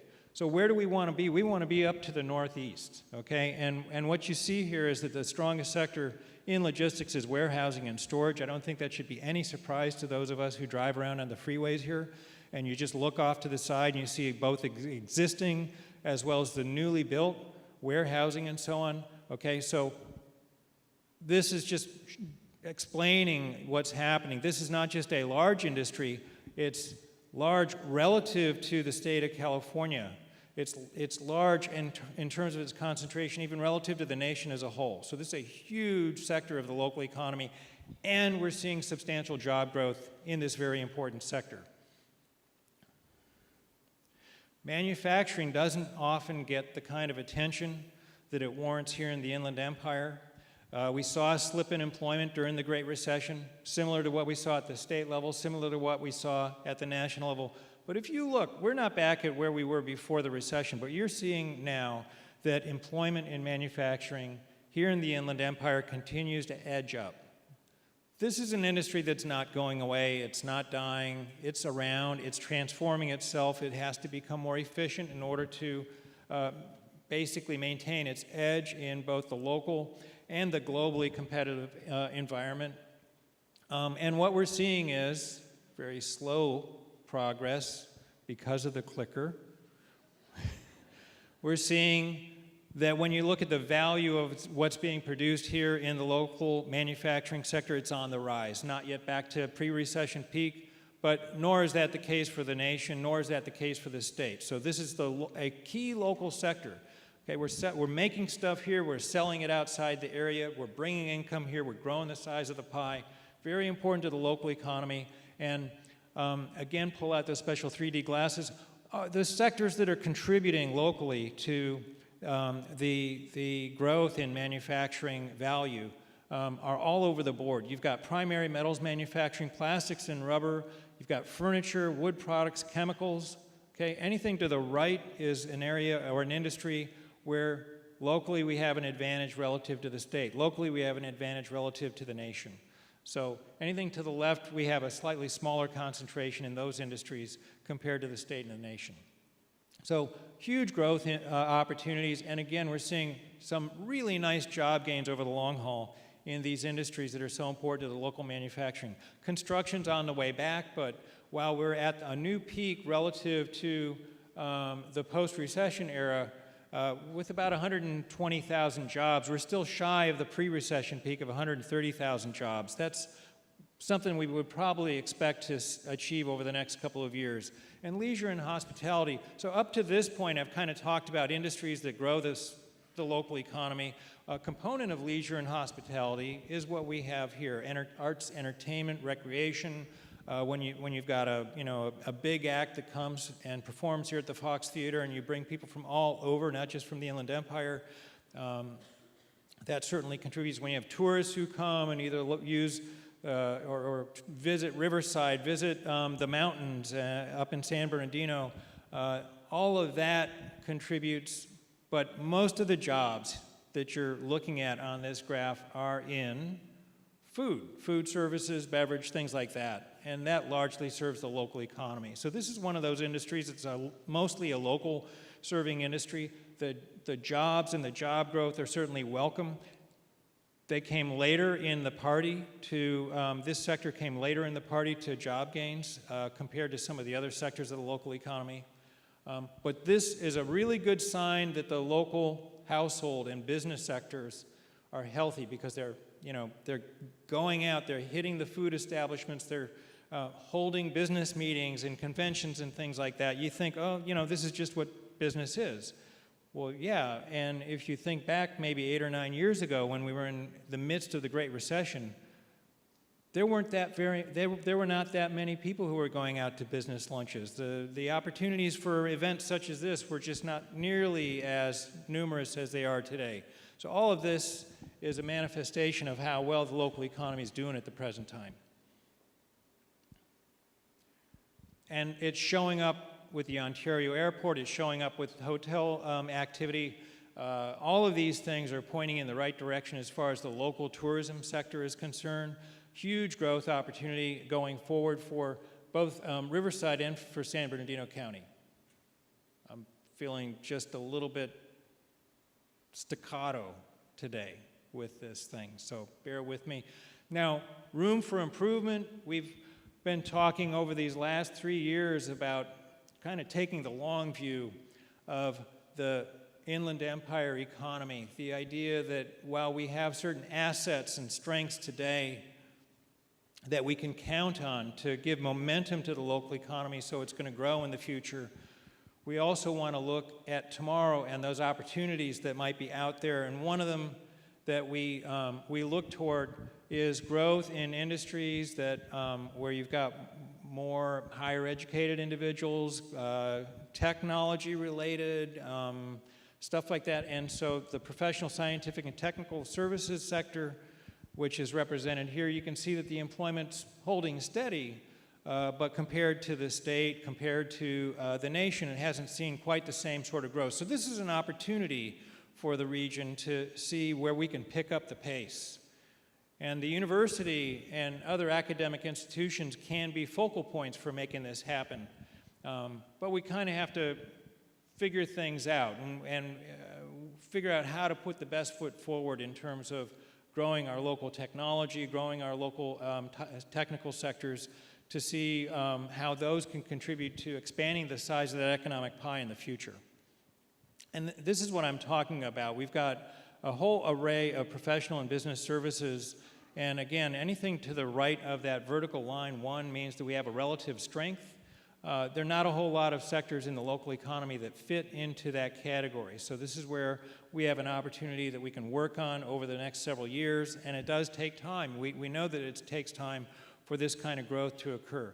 Keep in mind that when you take a look at things like, you hear about how retail is under pressure. You hear about certain parts of the financial services sector of the economy that just aren't adding many jobs.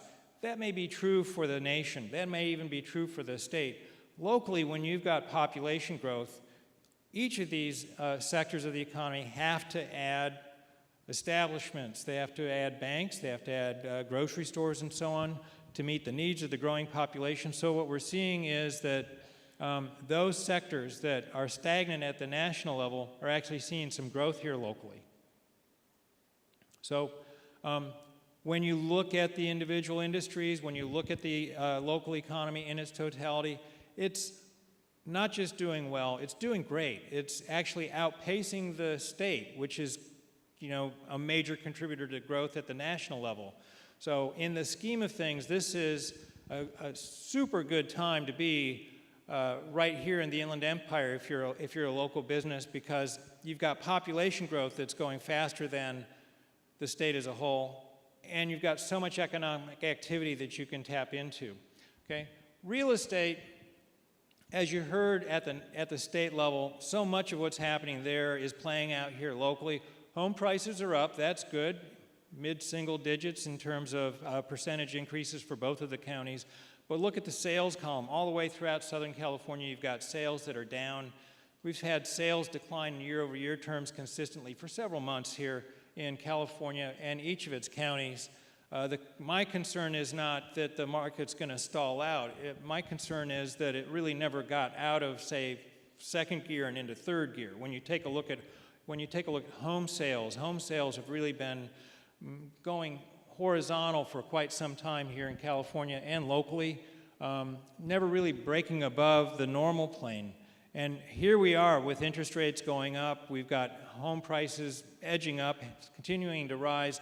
And as a result of these things, affordability is starting to really show some signs of wear and tear, declining some, although this is still much more affordable than some of the other nearby counties. So when I look at the housing market, when I look at the for sale housing market, I say, through this economic cycle and where we are, we're just a few months away from the longest expansion on record at the national level.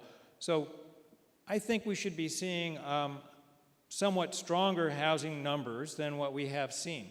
There are a lot of reasons why we haven't seen those strong housing numbers. Chris spoke a little bit about them, but you've got interest rates that are starting to rise just when incomes have really been taking off to the point where households might be able to buy. But at the same time, they're bumping into very difficult credit standards that are hard to overcome. These are the kinds of things on the demand side that are stifling demand. I would have expected more demand to come forth than has been the case. And on the supply side, you've heard it here, you've heard it time and time again, we're just not building enough. It's a true statement for the state, and it's definitely true here in the Inland Empire. So if we're not building, there's upward pressure on prices. You saw that on the for sale market side, and you also see here that rents are on the rise in the Inland Empire. And that's been the case since really the onset of the Great Recession, when many, many households were turned out of their homes and became renters, putting upward pressure on the rental market back then. And then with the population growth that we've seen over the last several years, it's put further and further pressure on the rental market here in the local economy. This isn't getting, you can see that vacancy rates have sort of leveled out, but anything below about a 4% vacancy rate in the rental market means that you're going to see rents go up. So if we're not building enough, not just homes, but multifamily, apartments and so on, vacancy rates will stay low, and these rates of increase over here on the right-hand side, and rents are going to continue to advance year over year over year. So I said, well, we're not building enough. This is a good way to get a picture of what I'm talking about. The Inland Empire contributed maybe somewhere in the neighborhood of 25% of all the building units that were produced back in the early 2000s. So this was a hotbed for new home construction, and most of it was single family, as you can see here in the middle of the diagram. Look at where we are today, nowhere close to that. And yet we've got among the fastest population growth of any counties, the two counties, anywhere in the state of California. So this is why we're seeing home prices advance. This is also why we're seeing rents continue to increase.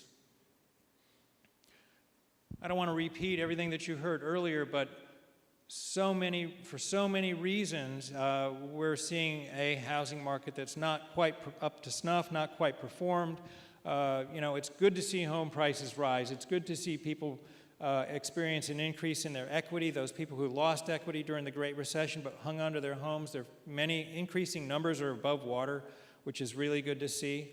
But what we really need to focus on is not that affordable housing and housing affordability are not problems. They are problems, but the solutions are not things, as you heard, like rent control or making it easier for people to afford homes, you just got to build more homes. We've got to build more houses. We've got to build more apartments. We've got to have more multifamily. These are the things that are going to meet the needs of today's residents and tomorrow's residents. Now, I've been talking about this for years and years and years, not just here for the Inland Empire, but throughout the state. And even like when I go out for dinner with my wife and we sit with some friends and we talk about what's going on. At some point, maybe we end up talking about housing. I'm an economist, so I'm guaranteed of being quizzed about what's happening in the local economy, even when I just really want to sit there and drink my IPA, okay? So, so we talk about housing, and I say, well, we're not building enough housing. And my neighbor or my friend will say, well, yeah, I don't care because I like where I live and I don't want it to change, which is a very rational response. I mean, if you like where you live and you like the lifestyle, you like the community, you don't want that to change. But the fact of the matter is, my kids are not going to be able to live where I live. They are not going to be able to live here. They're going to have to move. And it's not because I want them to move. Today I want them to move. I've still got 2 under my roof. We were empty nesters for about 3 months last fall. That was great. Okay, so now I've got 2 back home. They'll move out eventually, but they're not going to be able to afford where I live. Your kids may very well not be able to afford where you live at the present time unless you pass your home on to them. This is the problem. The numbers that I cite here, the numbers that you heard from Chris, they're very real numbers, but the numbers don't resonate as much as facing up to the reality that our kids may not be able to live close to us when they get to the point where they can become homeowners. And even as renters, as high as the cost of housing is here in Southern California, there are many other places around the country that offer lower cost of living and have jobs. And so numbers of young people look seriously at these other places, and while the weather might not be as good there as it is here, they may choose to move. So that's what we need to do. If you are a housing advocate, if you think if you believe this story that we're telling you objectively, that we don't have enough housing, we need to build more housing, and we need to do that in order to accommodate our future housing needs, keep in mind that that is, your offspring that we're talking about, and we need to move quickly. Well, you already saw a graph like this.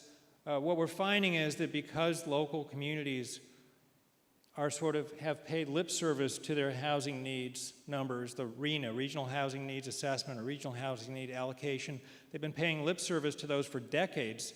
Yes, we acknowledge that we need 10,000 new additional housing units, but don't actually permit 10,000, maybe permit a few hundred. Okay, this has been going on forever. And so finally, the state of California is recognizing that this is compromising our economic growth potential. We can't build enough housing. If we can't build enough housing, we can't lure enough workers. If we can't lure enough workers, we're going to have subpar growth at the state level and at the local level. This is the problem with not enough housing that people can afford to live in at all income levels, not just affordable. And so SB 35 and a number of other measures are really going to, turn the thumb screws on local communities and force them to face up to their housing needs and then have to take some action instead of just sort of shoving the report aside that they just filed. So we'll see how this plays out over the next several years, but it is an urgent need for all of us here in California to be able to accommodate the population growth that we're seeing, especially here in the Inland Empire. I mean, look over on the right-hand side, look at the population trajectory based on the Department of Finance projections out to the year. This is recent growth, I'm sorry. You'll see 2035 in just a minute. San Bernardino, both are growing faster and will continue to grow faster than the state as a whole. Over on the left, you've got the 10 largest cities and their rates of population growth. Okay, and let me go to this. You saw this at the national level, and let me show this to you at the local level. This is the total population starting in 2010, going out by projection to 2035. We're going to go, in 2015, 4.5 million. We're going to get to 5.6 million by 2035, okay? Our economic engine is driven by the people aged 25 to 64. It's growing by a little bit, okay. But then you take a look at the very top, the younger population.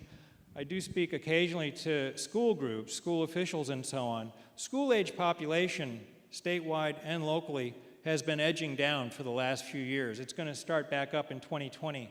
But at the present time, we're looking at declining school-age numbers across the state. Now, look at that 65-plus number, doubling from the year approximately doubling from the year 2020 to the year 2035, okay?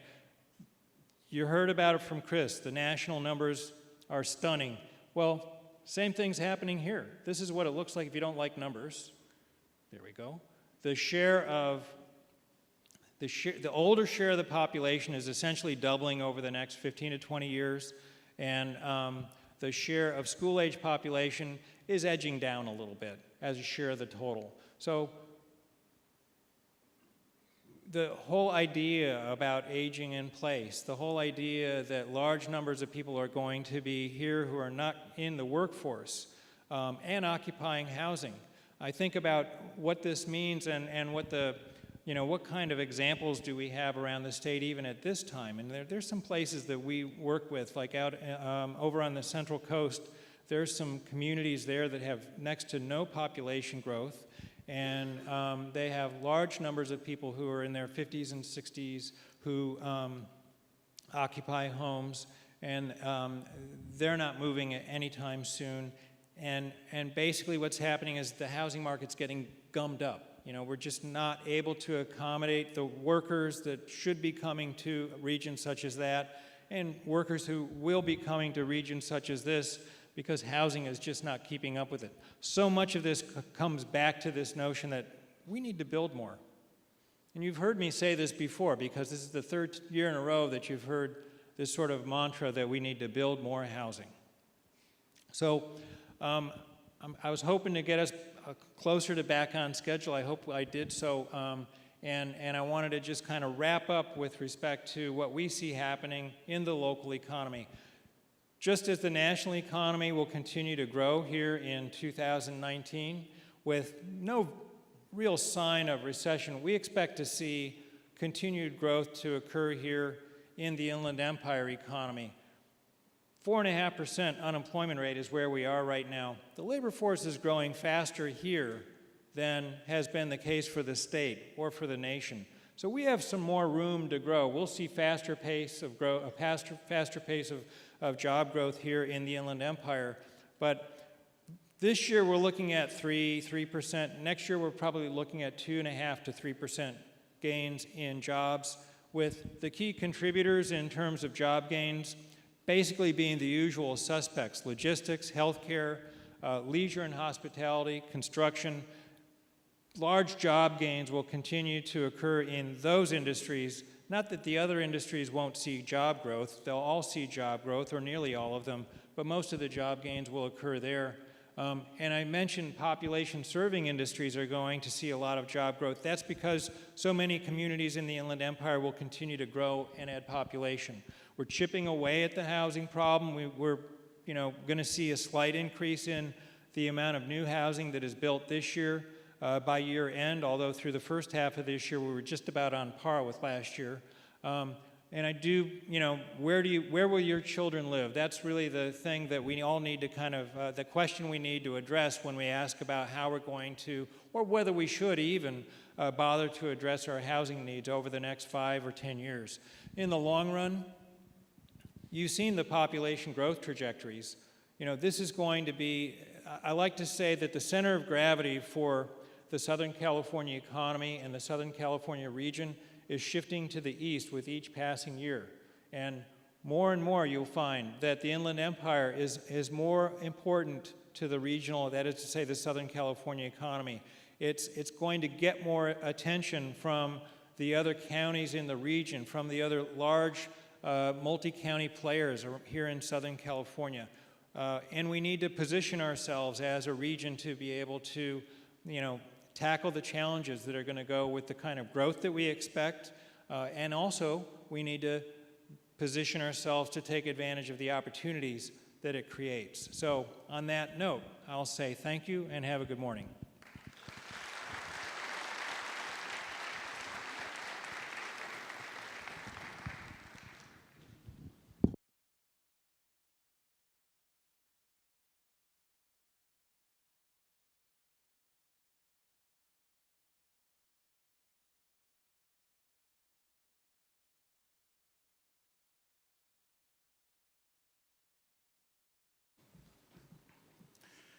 Thank you, Dr. Kleinhans, for your profound insights. And now I'd like to move from the economic forecast to our special outlook for commercial real estate markets in the Inland Empire. Following this presentation, we'll have an onstage Q&A with all of the speakers. To present our commercial real estate trends and insights, we have a star tag team from CB Richard Ellis. Ian Britton is Managing Director of CBRE's Ontario office.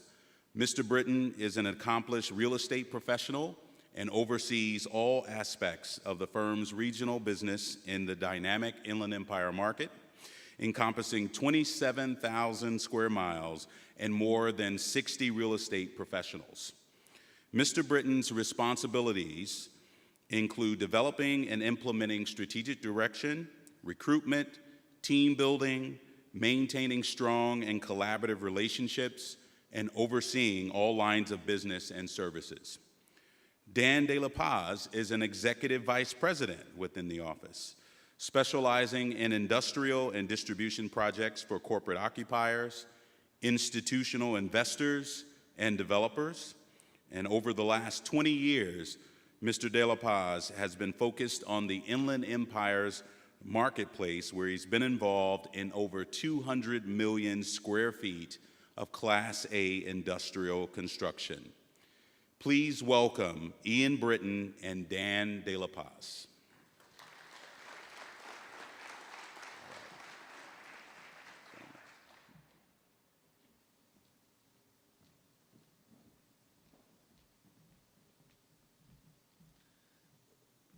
Well, thank you all very much. And thank you to UC Riverside and to our previous guest speakers. Tremendous insight and information there and perspective. I like how you guys kind of focused on the macro trends moving towards micro in this market. And we're here today to talk a little bit about the region's commercial real estate. So appreciate the kind introduction. And we'll try not to keep you here against your will. But basically, we're going to look at where our business was in 2008, how it's evolved over the last 10 years, and really where it's going. So CBRE, for those of you that aren't familiar with CBRE, we are the largest global commercial real estate firm in the world. We have over 80,000 employees in basically 450 offices in 100 countries throughout the world. So we focus at our core in representing the interests of owners of commercial space, investors, as well as occupiers of commercial property. And we do so throughout all asset classes. So we represent industrial. We also focus on office, retail, and multifamily. So we'll touch on those food groups today. I wanted to introduce Dan. He's already had a nice introduction, but he's going to talk a little bit about the industrial market, and then I'll come back and tie in the other food groups of office, retail, and multifamily, and a little touch on the capital markets to bring it to a close. So, Dan, why don't you come up? Thanks, Ian. Thank you, everybody, for having us here. We really appreciate being able to participate. So on the industrial sector, the Inland Empire is arguably the best industrial market in the United States and probably the world. And so what we have here is a snapshot, as Ian is saying, between 2008 and 2018. And we're going to look at, kind of where we were, where we're at today. But the theme really is about growth, as we've heard today. And so the Inland Empire market, it's phenomenal in the sense that we have an abundance of Class A industrial space in a very defined area with great transportation routes. We have phenomenal Class A tenants and local tenants and corporate tenants. We have a low cost of occupancy compared to the rest of Southern California, so it's a great dynamic. And when you look at the end of 2008, we were at 385 million square feet of our total industrial base, which is the amount of space that we have. And since then, we've grown by about 150 million square feet, which is tremendous growth. That is, 150 million square feet represents a bigger portion of space than most of the second-tier markets across the country. If you look at Los Angeles, there's roughly about 1 billion square feet of total industrial space, so we are at least 50%, and we will continue to grow beyond that. Our vacancy rates have dropped about 40%. Our lease rates, what we have here is just an asking lease rate, and that clearly has gone up. I was involved in a deal back in 2010 on about 400,000 square feet, and the lease rate was 17 cents per square foot per month on a net basis. Today, that building would lease for about 45, 46 cents net, so explosive growth. Same theme with land. Back in, call it 2008, land values were roughly $7 to $14 a square foot. Today, $20 to $40 a square foot. Also back at the bottom of the recession, I was involved in representing Target and acquiring 25 acres in Rialto for a food distribution facility. They purchased that land for about $9 a square foot. If that land went out on the market today, it'd be worth roughly $30 a square foot. So just explosive growth. Our under construction numbers, there was a little bit of construction back in 08. Today, we've got almost 26 million square feet. Once again, phenomenal growth. And then our construction completions. So what's going on in the industrial landscape today? So clearly, e-commerce is impacting the industrial markets here in Southern California. Roughly 50% of the growth is having some sort of component of e-commerce. When you look at Amazon, they came into this market a few years ago. Today, they occupy roughly 15 million square feet in about maybe 13 buildings, and they're continuing to grow. So just a lot of growth. And not necessarily everybody is an Amazon. We find that many companies will incorporate e-commerce into their warehouse space. They'll actually include it as a portion of it in addition to importing and assembling. Additionally, the average last mile distance to consumer. So this really is about FedEx and UPS investing money into operations that help get packages to all of our doors very quickly. We were involved in a project with UPS in Riverside where it's about $100 million plus capital spend, where they've got a sortation facility that they're opening up right now, ready for the holidays this year, that they're going to try to process between 60 and 80,000 packages per hour. The people at UPS recognize that this region is so critical for their growth that this is, in their eyes, it was a little too late, but they're excited to get it up and running. Our net absorption, we talked briefly earlier, this is the change in space. So if a company is in 100,000 square feet and they grow to 300,000 square feet, that's essentially 200,000 square feet of net absorption. So we've got roughly, every year we've averaged 15 million square feet a year, which is just phenomenal growth, and that impacts our jobs. So we have about a little over 88,000 new jobs since 2008 in this logistics industrial sector. The wage rates have gone up roughly 23%. Our port activity is up. Historically, the ports of LA Long Beach have served as the gateway for the Inland Empire. It's typically cheaper and quicker to bring goods from Asia into the ports of LA Long Beach and even put them on a truck and go to the East Coast. And so we've benefited from that dynamic. And historically, we've had roughly 15 million TEUs, or 20-foot equivalents, go through the port system. Last year was a banner year, over 16 million TEUs, and already through August of this year, we're on pace to outdo last year, which is a sign of more demand for space and growth. Additionally, we have the rise in 3PL activity. 3PL is a third-party logistics provider. They are a tremendous asset for many companies. They provide flexibility. So a lot of the consumer goods, as they expand and contract, they will go to a third-party provider to provide real estate, transportation, and labor.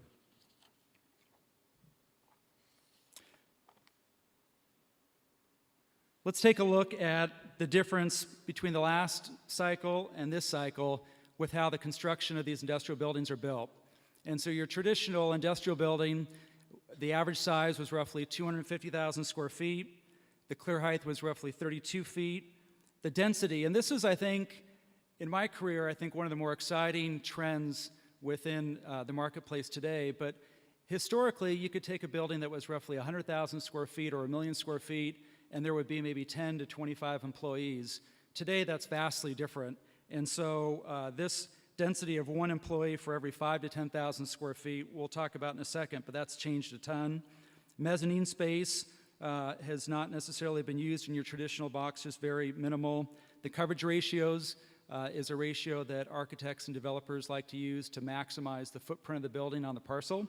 And so that's a typical traditional industrial building spec. Moderate trailer storage and access, minimal power for lights and forklifts. And then today we have the e-commerce effect. And so the buildings typically are larger. 500,000 square feet and above is the average. You have the 40-foot clear heights, which allow companies to stack product higher and put in additional mezzanine systems. The density, and this is what we really are seeing as the common theme, where most of the new warehouses today have several hundred employees. If you're pure e-commerce, Amazon has roughly 2,000 employees per building. During the holidays, they will employ up to 4,000 employees. Mezzanine space is critical for picking and packing. More employee parking as a result of all the employers. So a lot of these buildings are designed with truck yards. We will call a building that has 2 sides with loading doors called a cross dock. Most of the e-commerce buildings will take a portion or 1 entire yard just for employee parking as a result of the employment. And then lastly, excess power for automation and material handling systems.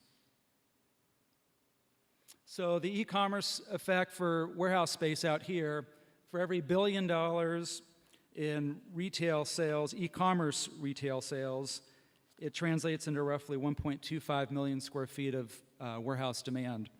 And if you look at where we roughly are today, the e-commerce percentage of the total retail sales is about 10%. Over the last couple of years, it's gone up maybe 1%. So maybe last year it was 9%, the year before that it was 8%. But within the next 4 years, by 2022, we anticipate this growth to go up 50%, up to 15% of total retail sales, which is going to be a huge impact for need of warehouse space. So where is this e-commerce effect taking place? How do we stack compared to the rest of the country? We're number 1. If you look at the other major markets between Chicago, Dallas, Atlanta, Pennsylvania, we have more transactions north of 400,000 square feet, and a high percentage of it is e-commerce related. What are some of the challenges that we have for industrial? We've heard about labor today quite a bit. Certainly, we all see it on the roads where in the mornings there's a bunch of commuters that are stuck in traffic going into Orange County and LA and conversely coming home. We view this as a huge opportunity as the industrial market and the other categories for commercial real estate grow. There's a longer land entitlement process, which means the ability to develop an industrial building. Historically, this has been about 12 to 15 months. Today, this is 24 to 36 months. And we're running out of industrially zoned land. We have about 120 million square feet of potential development left, the way we classify it. Half of that is impaired. So if we're adding 20 to 25 million square feet of new space per year, we know that we're essentially running out of industrial land for future growth. The last 2 points, transportation cost, drayage cost, higher cost of imports, and construction costs. These are all significant costs that are going up anywhere from 10 to 15% per year. And it's essentially going to be passed through to all of us as it goes through the supply chain. And either the companies are going to decide to pass it through or they're going to take less profit. But those are the challenges that we see. So I'll pass this along to Ian to cover the other sectors of commercial real estate. Thank you.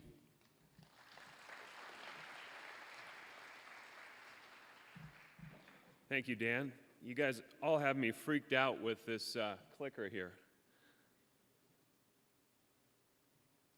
So I'm going to chat with you a little bit about the office market in the Inland Empire. And this is kind of an interesting story because the office market has actually recovered quite well, but you wouldn't know it if you looked at lease rates and square footage under construction.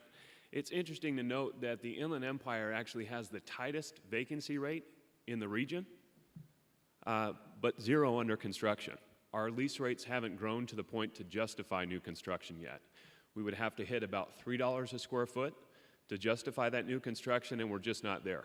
There are certain pockets, like what we're sitting in today in Riverside, that have accelerated a little quicker, but we're just not there in terms of new construction. That having been said, the market fundamentals are quite strong. We have seen positive net absorption, as Dan explained, for 25 of the past 26 quarters. But one of the things that is interesting to note, and we just have to accept reality, is that the Inland Empire is kind of a secondary market. It's more focused on administrative and back office type of uses, a little less sexy than some of the coastal markets. Let me move on here. So as we look at the market today versus 10 years ago, a few trends really stand out. One, we have a more diverse tenant base than we had 10 years ago, where a majority of it was tied to the mortgage sector. With the population growth in the region, we're seeing a lot of expansion in the government sector, in healthcare, in leisure and hospitality, in staffing agencies, in insurance companies, in financial services firms, even in legal and career colleges. So those are all growth sectors within the office market. Also, the boom in the industrial sector, as Dan was referencing, has spilled over into the office sector. So companies that are out of space, office space in their warehouse, because that need for space is so real, they're spilling over into the more traditional office markets. So where amenities are a little bit better and they can put their employees kind of nearer to retail and food-related uses. Also, what we're seeing is smaller business owners, local business owners are taking advantage of relatively low interest rates, and they're going out and buying their own smaller office buildings. So they're buying them personally, they're leasing them back to their companies, they're acquiring them oftentimes at a discount to replacement costs, and it really serves as a way for them to control their occupancy costs and also to have a sound investment or retirement tool over time. But I will tell you that the taste of the 2008 recession is still very fresh in the minds of many small business owners that occupy office space out here. One of the things that's interesting to note is that 95% of the tenants in the Inland Empire, these are office-related tenants, occupy spaces that are 5,000 square feet and less. So pretty small. And the theme really is flexibility.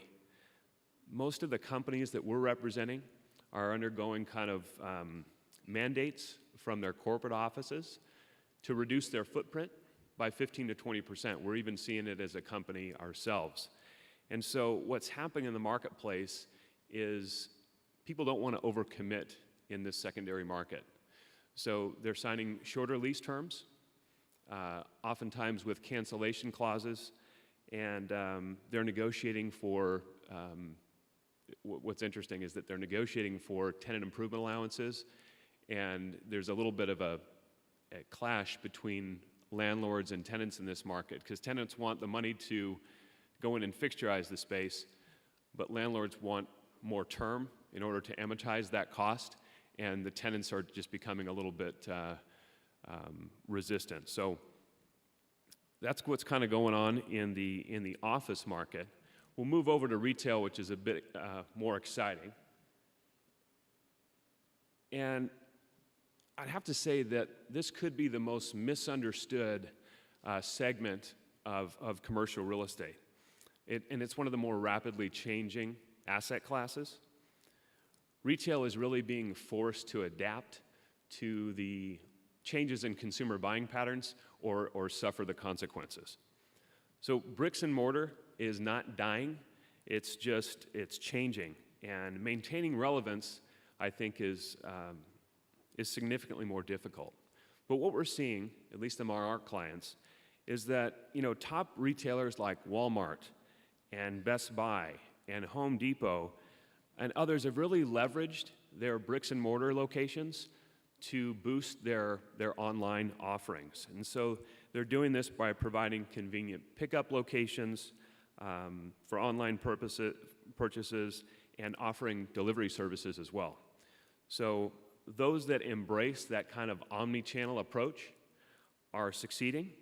Those that are creating a better customer experiences are succeeding, and those that aren't are having a tougher time staying relevant.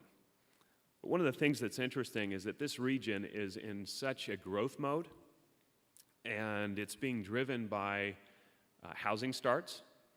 It's young families targeting a more affordable alternative to some of the coastal markets.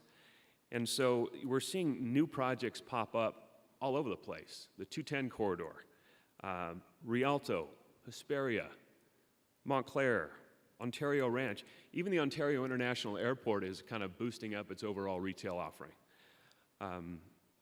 But over the last few years, we've really seen a focus on specialization, a move away from chains and more of a focus on boutique, community-focused, I would say experience-based retail. That's kind of the future of where we're going. I have a slide that kind of dictates this. So, where we're seeing the most growth are the sectors represented here, and we refer to them as the 5 Fs. That would be fitness, furniture, food, fashion and beauty, and fun and entertainment. So I'm limited on time, and I won't go into all of these different things, but one of the topics that's interesting to note is that in the fitness sector, some of these bigger boxes that have been vacated over the past several years are being occupied by gyms that are offering flexible memberships. So depending on what a client's need is, they could get a different membership for their family. And we're moving away from this one-size-fits-all model across all segments of real estate, or across all segments of retail. So one of my favorite topics is food. So we'll focus on that for just a second. Food halls have been a big deal out here, and it's part of the overall repurposing of some of this bigger box retail that's been vacated. A recent case study is in Rancho Cucamonga, where an 85,000 square foot JCPenney was vacated, and it was transformed into like an artisan food hall called Haven City Market, and it just opened, but they have like a boutique feel for food and beverage retailers. They have local breweries, an outdoor garden, kind of entertainment area, but it's a gathering place for people of all age groups. And this theme of kind of tying in local food and entertainment is present even here. I mean, who's been to the food hall downstairs here? Has anyone been? It's fabulous. It's called the Food Lab, and it was actually, it was originally positioned for one kind of high-end restaurant tenant. What ended up showing up is 14 individual tenants, a cocktail lounge, and like a tie-in to the entertainment here at Fox. It's unbelievable. And that's really where retail is headed. So moving into the multifamily sector, similar to industrial, this segment of the market has become a real target for investment capital. Investors view it to be a very safe investment because of its staggered lease expirations and really the low cost to re-tenant a space. The Inland Empire, as the numbers suggest, really boasts the tightest vacancy rate among multifamily in the SoCal region and among the highest year-over-year rent growth in the country at 4.5%. So with substantial population growth and limited new construction and this durable income stream, multifamily has become a real target for investment capital, both public and private. And we're seeing a trend from investors moving from the coastal markets to the Inland Empire because of the value. Basically, there's still rent growth, but the per unit cost, as the numbers suggest, is substantially less out here. Also, one of the trends that we're seeing among investors is that they are looking to kind of reduce the age of their portfolio, if you will. So they're selling older assets and exchanging into newer projects. But what's happening is there's not a whole lot of inventory out there. So a lot of investors are focused on older assets, or being forced to, but with more of a value add lens. And what that means is they're investing capital into coming in and refixturizing, making the property look better in order to push rents. So with so much capital targeting very few assets, we're seeing the private capital and public capital compete for the same space. So the private investor has really done well over the years and is targeting a higher price range, and the public institutions really can't find the product that they're looking for, so they're competing with the private buyer. And what that's doing is it's creating a little bit of a frenzy of activity. It's driving cap rates down and pricing up. So we've already talked about Prop 10. That would be disastrous to our industry, but I think most of our field experts are saying when all the dust settles, the investment activity for 2019 will even exceed what we have witnessed so far in 2018. So we see some very kind of blue skies ahead in this sector. Lastly, I'll just talk a little bit about the capital markets, so the overall investment trends in the area, because it's pretty unique. There is more capital targeting this region than ever before. It's certainly led by industrial, but it's across all asset classes. Real estate investment trusts, which we call REITs, pension funds, and international capital are all increasing their allocations to this market because of its robust population growth, because of its proximity to the ports, and its proximity to the dense population centers that it serves. Asian capital, as well as Canadian capital, have increased their allocations recently, both on existing portfolios and ground-up development. We're also seeing an intersection, excuse me, let me just put this on. Sorry. We're seeing an intersection of private and public capital across all asset classes, as I spoke of before. And this chart really kind of shows the overall capital spend across all asset classes. So the bars that are highlighted there are 2008 and also 2018. So you see a robust kind of capital spend as we move towards 2018 in all asset classes, again, led by industrial. We also see cap rates continuing to compress and values moving up over time, even with a modest uptick in interest rates. So where's the employment growth? Most of this has already been covered, but this slide does a pretty decent job of showing where the jobs are being added over the past 10 years. Really led by warehouse and transportation, but you see education and health services and other support kind of services filling in the gaps.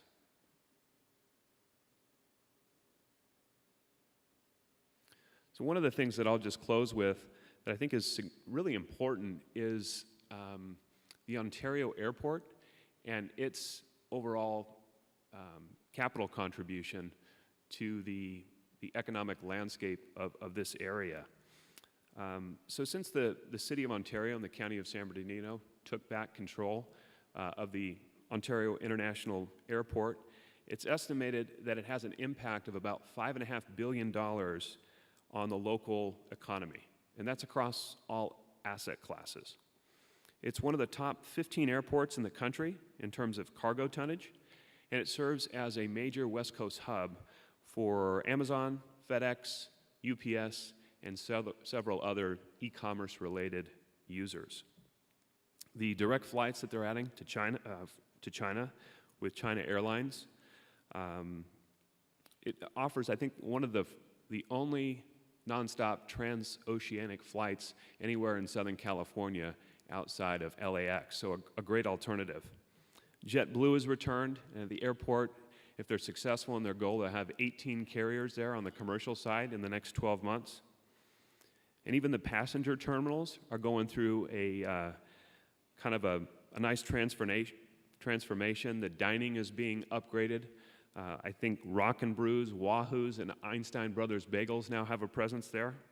So it's becoming a real kind of a, it's really helping out the economic growth is the short story. So in closing, we have a great deal of confidence in our local economy. All of our agents are as busy as they've ever been, and we're expecting fundamentals to really continue, these sound fundamentals to continue into 2019.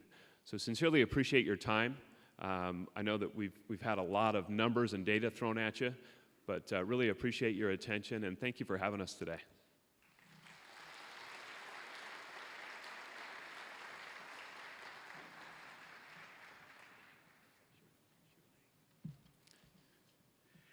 Thank you, gentlemen, for that fascinating and drilled down insight into what's happening with commercial real estate here in the Inland Empire.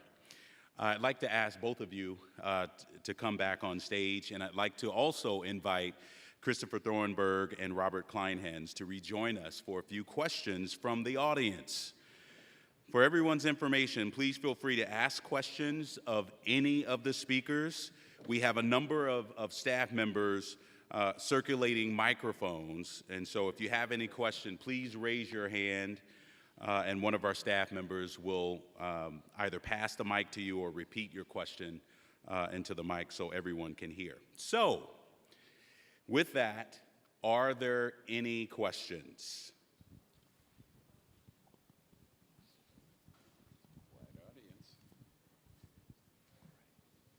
We have one. Why don't you go ahead and just yell it out and we'll figure it out.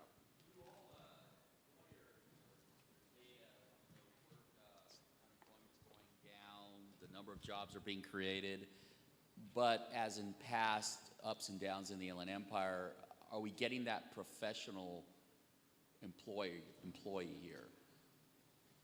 Are we getting the more professional jobs which are higher paying is the bottom line? Yes, some. I mean, there's no doubt about the fact that, and Robert can certainly weigh in on this as well, but certainly the professional service sector is one of the growth areas in the region, but from what I would call an underlying sort of base of employment, it still lags far behind the economies to the west.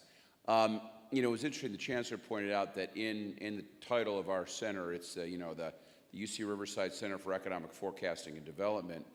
And we take that development aspect of it very seriously, in as much as we work with the folks at the Riverside Economic Development Agency as well as folks in San Bernardino.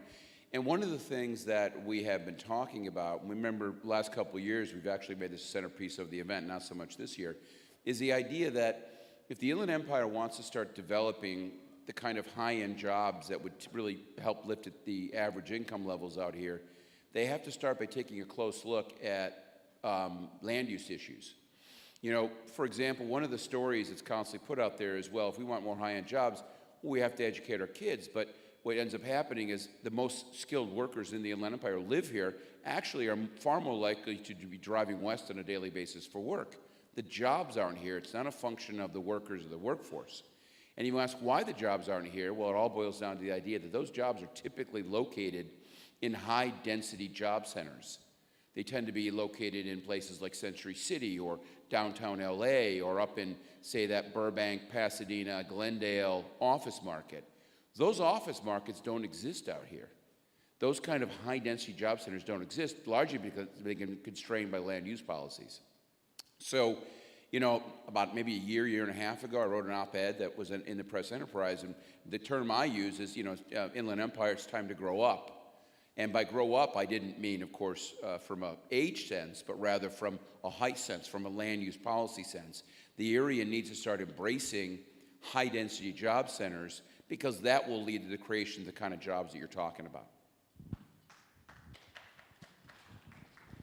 There you go, Chris. So on the, Chris talked a little bit about the land use side, but also on the workforce side of things, when you take a look at levels of educational attainment here in the Inland Empire compared to the state and other parts of the state, there's room for improvement. So the part of growing these sectors involves also growing our workforce. And if you look at the demographics, you look at the migration patterns, we are home growing our workforce in the 21st century in a way that did not occur in the 20th century. So we have to take a good hard look at creating that pipeline for our education, for human capital. And so at the present time, people who are well educated, come out of UCR, come out of Cal State San Bernardino, the private institutions, are going to find the jobs, perhaps more likely to find jobs elsewhere in Southern California. But we're still going to need to continue to fill that pipeline. Some of those workers, some of those graduates are going to wind up here. And until that base grows further, they'll be finding jobs in increasing numbers elsewhere. This question is for Dr. Thornburg and Dr. Kleinance. In your presentations, you talk about, I'm over here on this side, you talk about build housing. And a lot of folks here in California are trying to tee this up as a public government issue. Government does not build housing. And I know for a fact in San Bernardino County, there's about 50,000 entitled lots. What's it going to take to get the permits pulled and the homes built? What are the headwinds that are keeping the builders from putting the sticks in the ground? I've heard a lot of reasons, from labor shortage to the cost of Canadian lumber. What's your perspective about that? I'll start, Chris will pick up. We hear about labor shortages, we hear about construction costs. Those are maybe part of the story, but I think the biggest hurdle is to get through the deliberative process. I mean, this is why we've got SB 35 that passed and the successor legislation to try to get the cities to recognize their housing needs. And if you, under SB 35, if you have a project that meets local permitting requirements, and that community is not meeting its housing needs, then your project may be subject to ministerial approval. That's automatic approval. The lag time, the amount of time it takes to get developments through the process, not just here in the Inland Empire, but throughout California, is so long, and it's deliberative. It's different in other parts of the country. Texas, within just a few short months, it's possible to build a house, to build a whole development. Here, it takes time because, with all due respect, I'm not saying that communities should not have a voice in real estate development, whether it's residential or not, but it takes a long time, and there are already permitting requirements on the books that if a particular development or a particular project meets those requirements that are on the books, that should count for something. That should enable that project to move forward much more quickly. Yeah, I got to tell you that the idea that somehow or other this is a supply phenomenon it doesn't make a lot of sense to me. This is not about the cost of labor. It's not about the lack of construction workers. Speaking of construction workers, I'm staying over here at the Hyatt Place, and right across from the Hyatt Place is a big development. I'm not sure what it is. But the workers were out there this morning approximately at 6 o'clock a.m. Trust me, I know, I heard them loud and clear. Luckily, I was already up by that point in time. I was surprised, to say the least, when I started hearing banging. But look, just because a lot may be out there and entitled doesn't mean you can build on it. There's still ferocious community resistance. There's all sorts of permit fees. NIMBYism is often discussed as a factor that inflicts the coastal economies. Candidly, you see plenty of examples of NIMBYism out here in the Inland Empire, and I'm talking about parcels of property. For example, in numerous communities I have seen around the region are actively downzoning.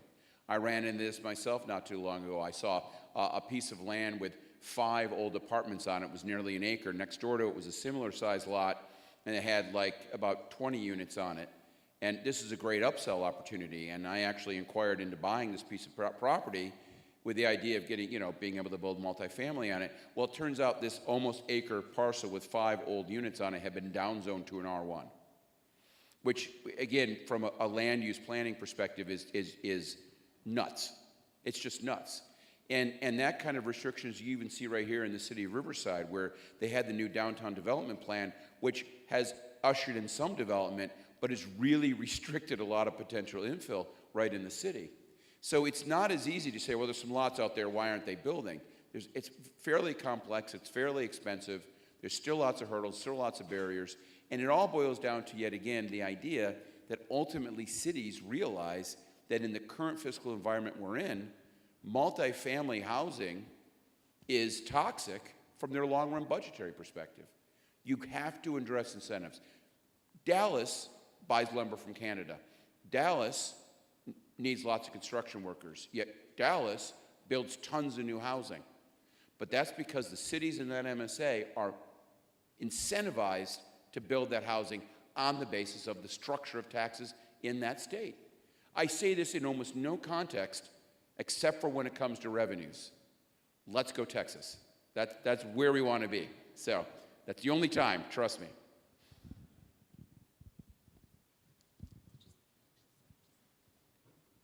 Are there questions? Are we wrapped up? No. You guys are remarkably... Hi, excuse me. Over here. Hi. Oh, never mind. Hi. I just have one quick question. It's about the realistic market. Like, the housing price is increasing steadily in these years. And you know that in this market, people to buy a house or some people to sell a house maybe take a longer period compared to other transactions. So as long as it is a problem in the state or the inland empire of, say, A, so what do you think could be the best way to solve this problem? I'm not sure if I understood what your question was. Okay. Like about the fact that it takes longer to... Yeah, it takes longer to make this realistic transaction. So what kind of strategy could be like to solve this problem? The residential side has a lot to do, of course, with the mortgage situation, and it's tougher for people to get mortgages nowadays. But otherwise, I think there's lots. I think it moves pretty quick. I'd be curious about your response to that on sort of the commercial side. How fast do these things take off? You want to answer that from an industrial perspective? It's all about the timing. Yeah, I mean, how much time does it take to get these things going nowadays? Is it quick, slow? From an industrial standpoint, it's taking forever. It's taking 2 and 3 times longer than it ever has been, and it's just all about the process of entitlements, making sure there's mitigation. And I think the other thing, and it applies to the residential question, the infrastructure out here, because we have so much land, getting infrastructure to these large industrial parks, to these large residential areas, I can't help but think of the Ontario area that is all dairy farms just north of the Chino Airport, but you look at getting the infrastructure there for both industrial and residential, it's hundreds of millions of dollars of infrastructure that has to be spent, and it takes a long time, and it takes a lot of coordination to get all those funds there before you can start building. Interesting, yeah. It's an infrastructure perspective as well. Yeah, that's great. Okay, I think we have a couple more hands over here. Here comes a microphone. Hi, over here. Okay, go ahead.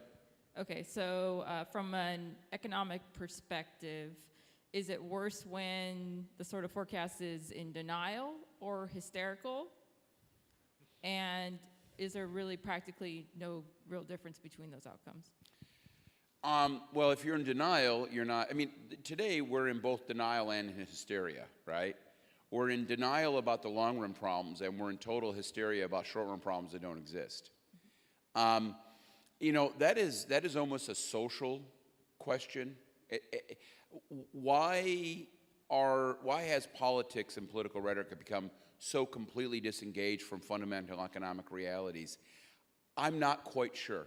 I don't have a full grasp of that. That's not my field of specialty. What I do know is when I study the numbers and look at the reality relative to the headlines, I see a vast gulf there. And the best I can do at this center and in my professional career is to go out and help people to understand that gap, to get you to pull away from the headlines.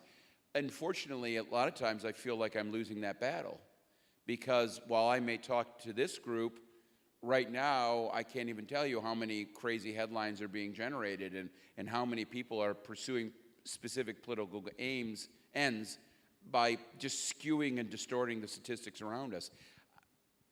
I don't know. I just want to bring this to the local level. We talked about our housing needs, and Chris pointed out in his remarks the fiscal incentives that local elected officials are facing, fiscal realities that they're facing. So we talk about the need to rethink and restructure our tax code to make it more favorable to housing and so on. But until that happens, your local city council person is going to be working with the rule book that he or she has before her, knowing that it's important to balance the budget, to worry about revenue streams, all these kinds of things. So as opposed to what seems to be so remote, these decisions that are being made in Washington, D.C., the stuff that's happening in our community, these are reactions to what's really happening and the incentives and disincentives that local elected officials are facing.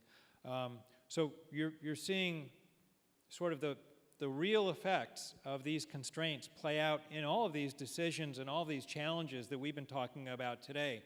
And like it or not, we really need to look seriously at changes, structural changes to things like our state tax code and the way cities generate revenue in order for us to address and solve problems that we're dealing with here in the local community and in the local economy. And until we do that, then some of these public policy and economic challenges that have been discussed today are just never going to go away. They haven't gone away for the last 20, 25 years. They're not going to go away anytime soon until we change the way the rules are set for city, for local government to make their funding decisions and so on. You want to? I was just going to say real quick, I meant to mention this when I came up here. Actually, a PPIC poll just came out regarding the propositions, and actually a thin majority of people oppose Prop 10 and Prop 6 at this point in time. So maybe we're not all that out of touch. So maybe good things are happening. Okay, time for like one more? Yeah. Okay. I guess we have a couple of, I have a hand up over here for sure. Right here. Okay, go ahead. I hear as far as the microphone, then we'll come back to you.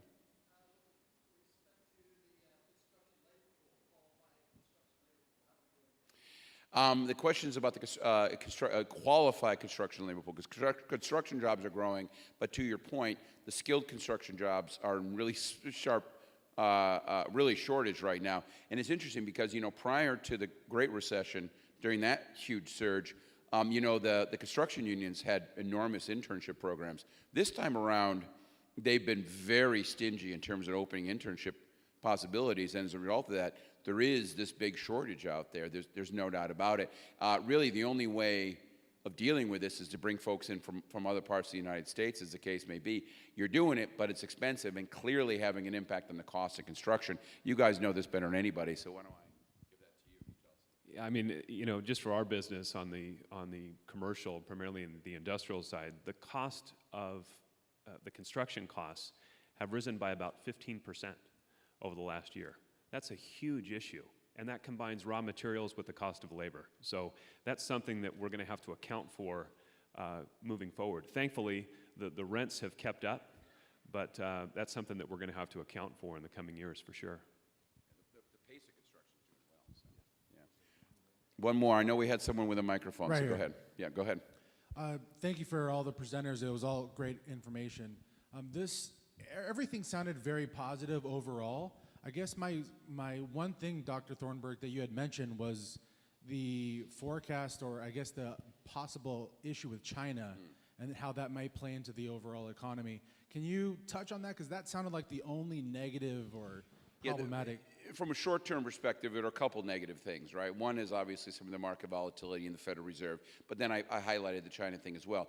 The China situation is problematic, but I'm less worried about trade now than I was 3 months ago, because now, while the issue with China is heating up, they have cooled off dramatically, both in the context of NAFTA as well as in the context of our trade relationships with Europe.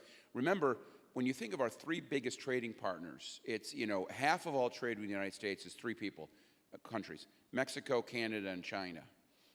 China, import and export wise, is about 15% of all trade. If it's just with China, we can mitigate. We can move around them. Our sellers will find other places to sell to. Our buyers will start looking for new places to buy from. And equivalently, the 13% decline in the yuan to dollar exchange rate is not insignificant because, again, as opposed to all that tariff moving into our supply chain, a significant amount of that tariff is actually being, if you will, absorbed by Chinese sellers. So in a very real sense, I think we're going to go through this with probably less problem than most people, including the Chinese government, expect. And ultimately, I think next year they're going to have to realize that they need to play ball a little bit and figure out how to fix this. They probably will. I hope it'll calm down. In the meantime, my sort of best guesstimate at this point in time would be at most this could shave off 0.5% to a full percent of growth on the absolute outside over the course of the next year, which, by the way, means worst case scenario, it's more or less a wash given the fiscal stimulus package. I don't think it's an issue. I really don't. But again, as long as it stays constrained to China, we'll be fine on that front. Thank you. Unfortunately, this is all the time we have for our questions, but I'd like to sincerely thank Dr. Thornburg, Dr. Kleinhens, Mr. Britton, and Mr. De La Paz.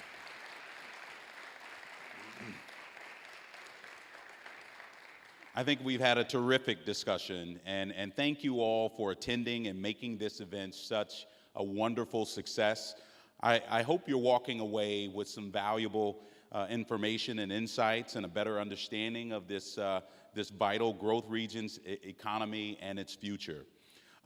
Just a quick but important reminder, if you shared your email address during your registration at any point, you should receive a brief electronic survey about the conference. So please take a moment to respond to that. We'd really appreciate that. Should only take a few moments to do so, and these evaluations are always critical in helping us improve future events.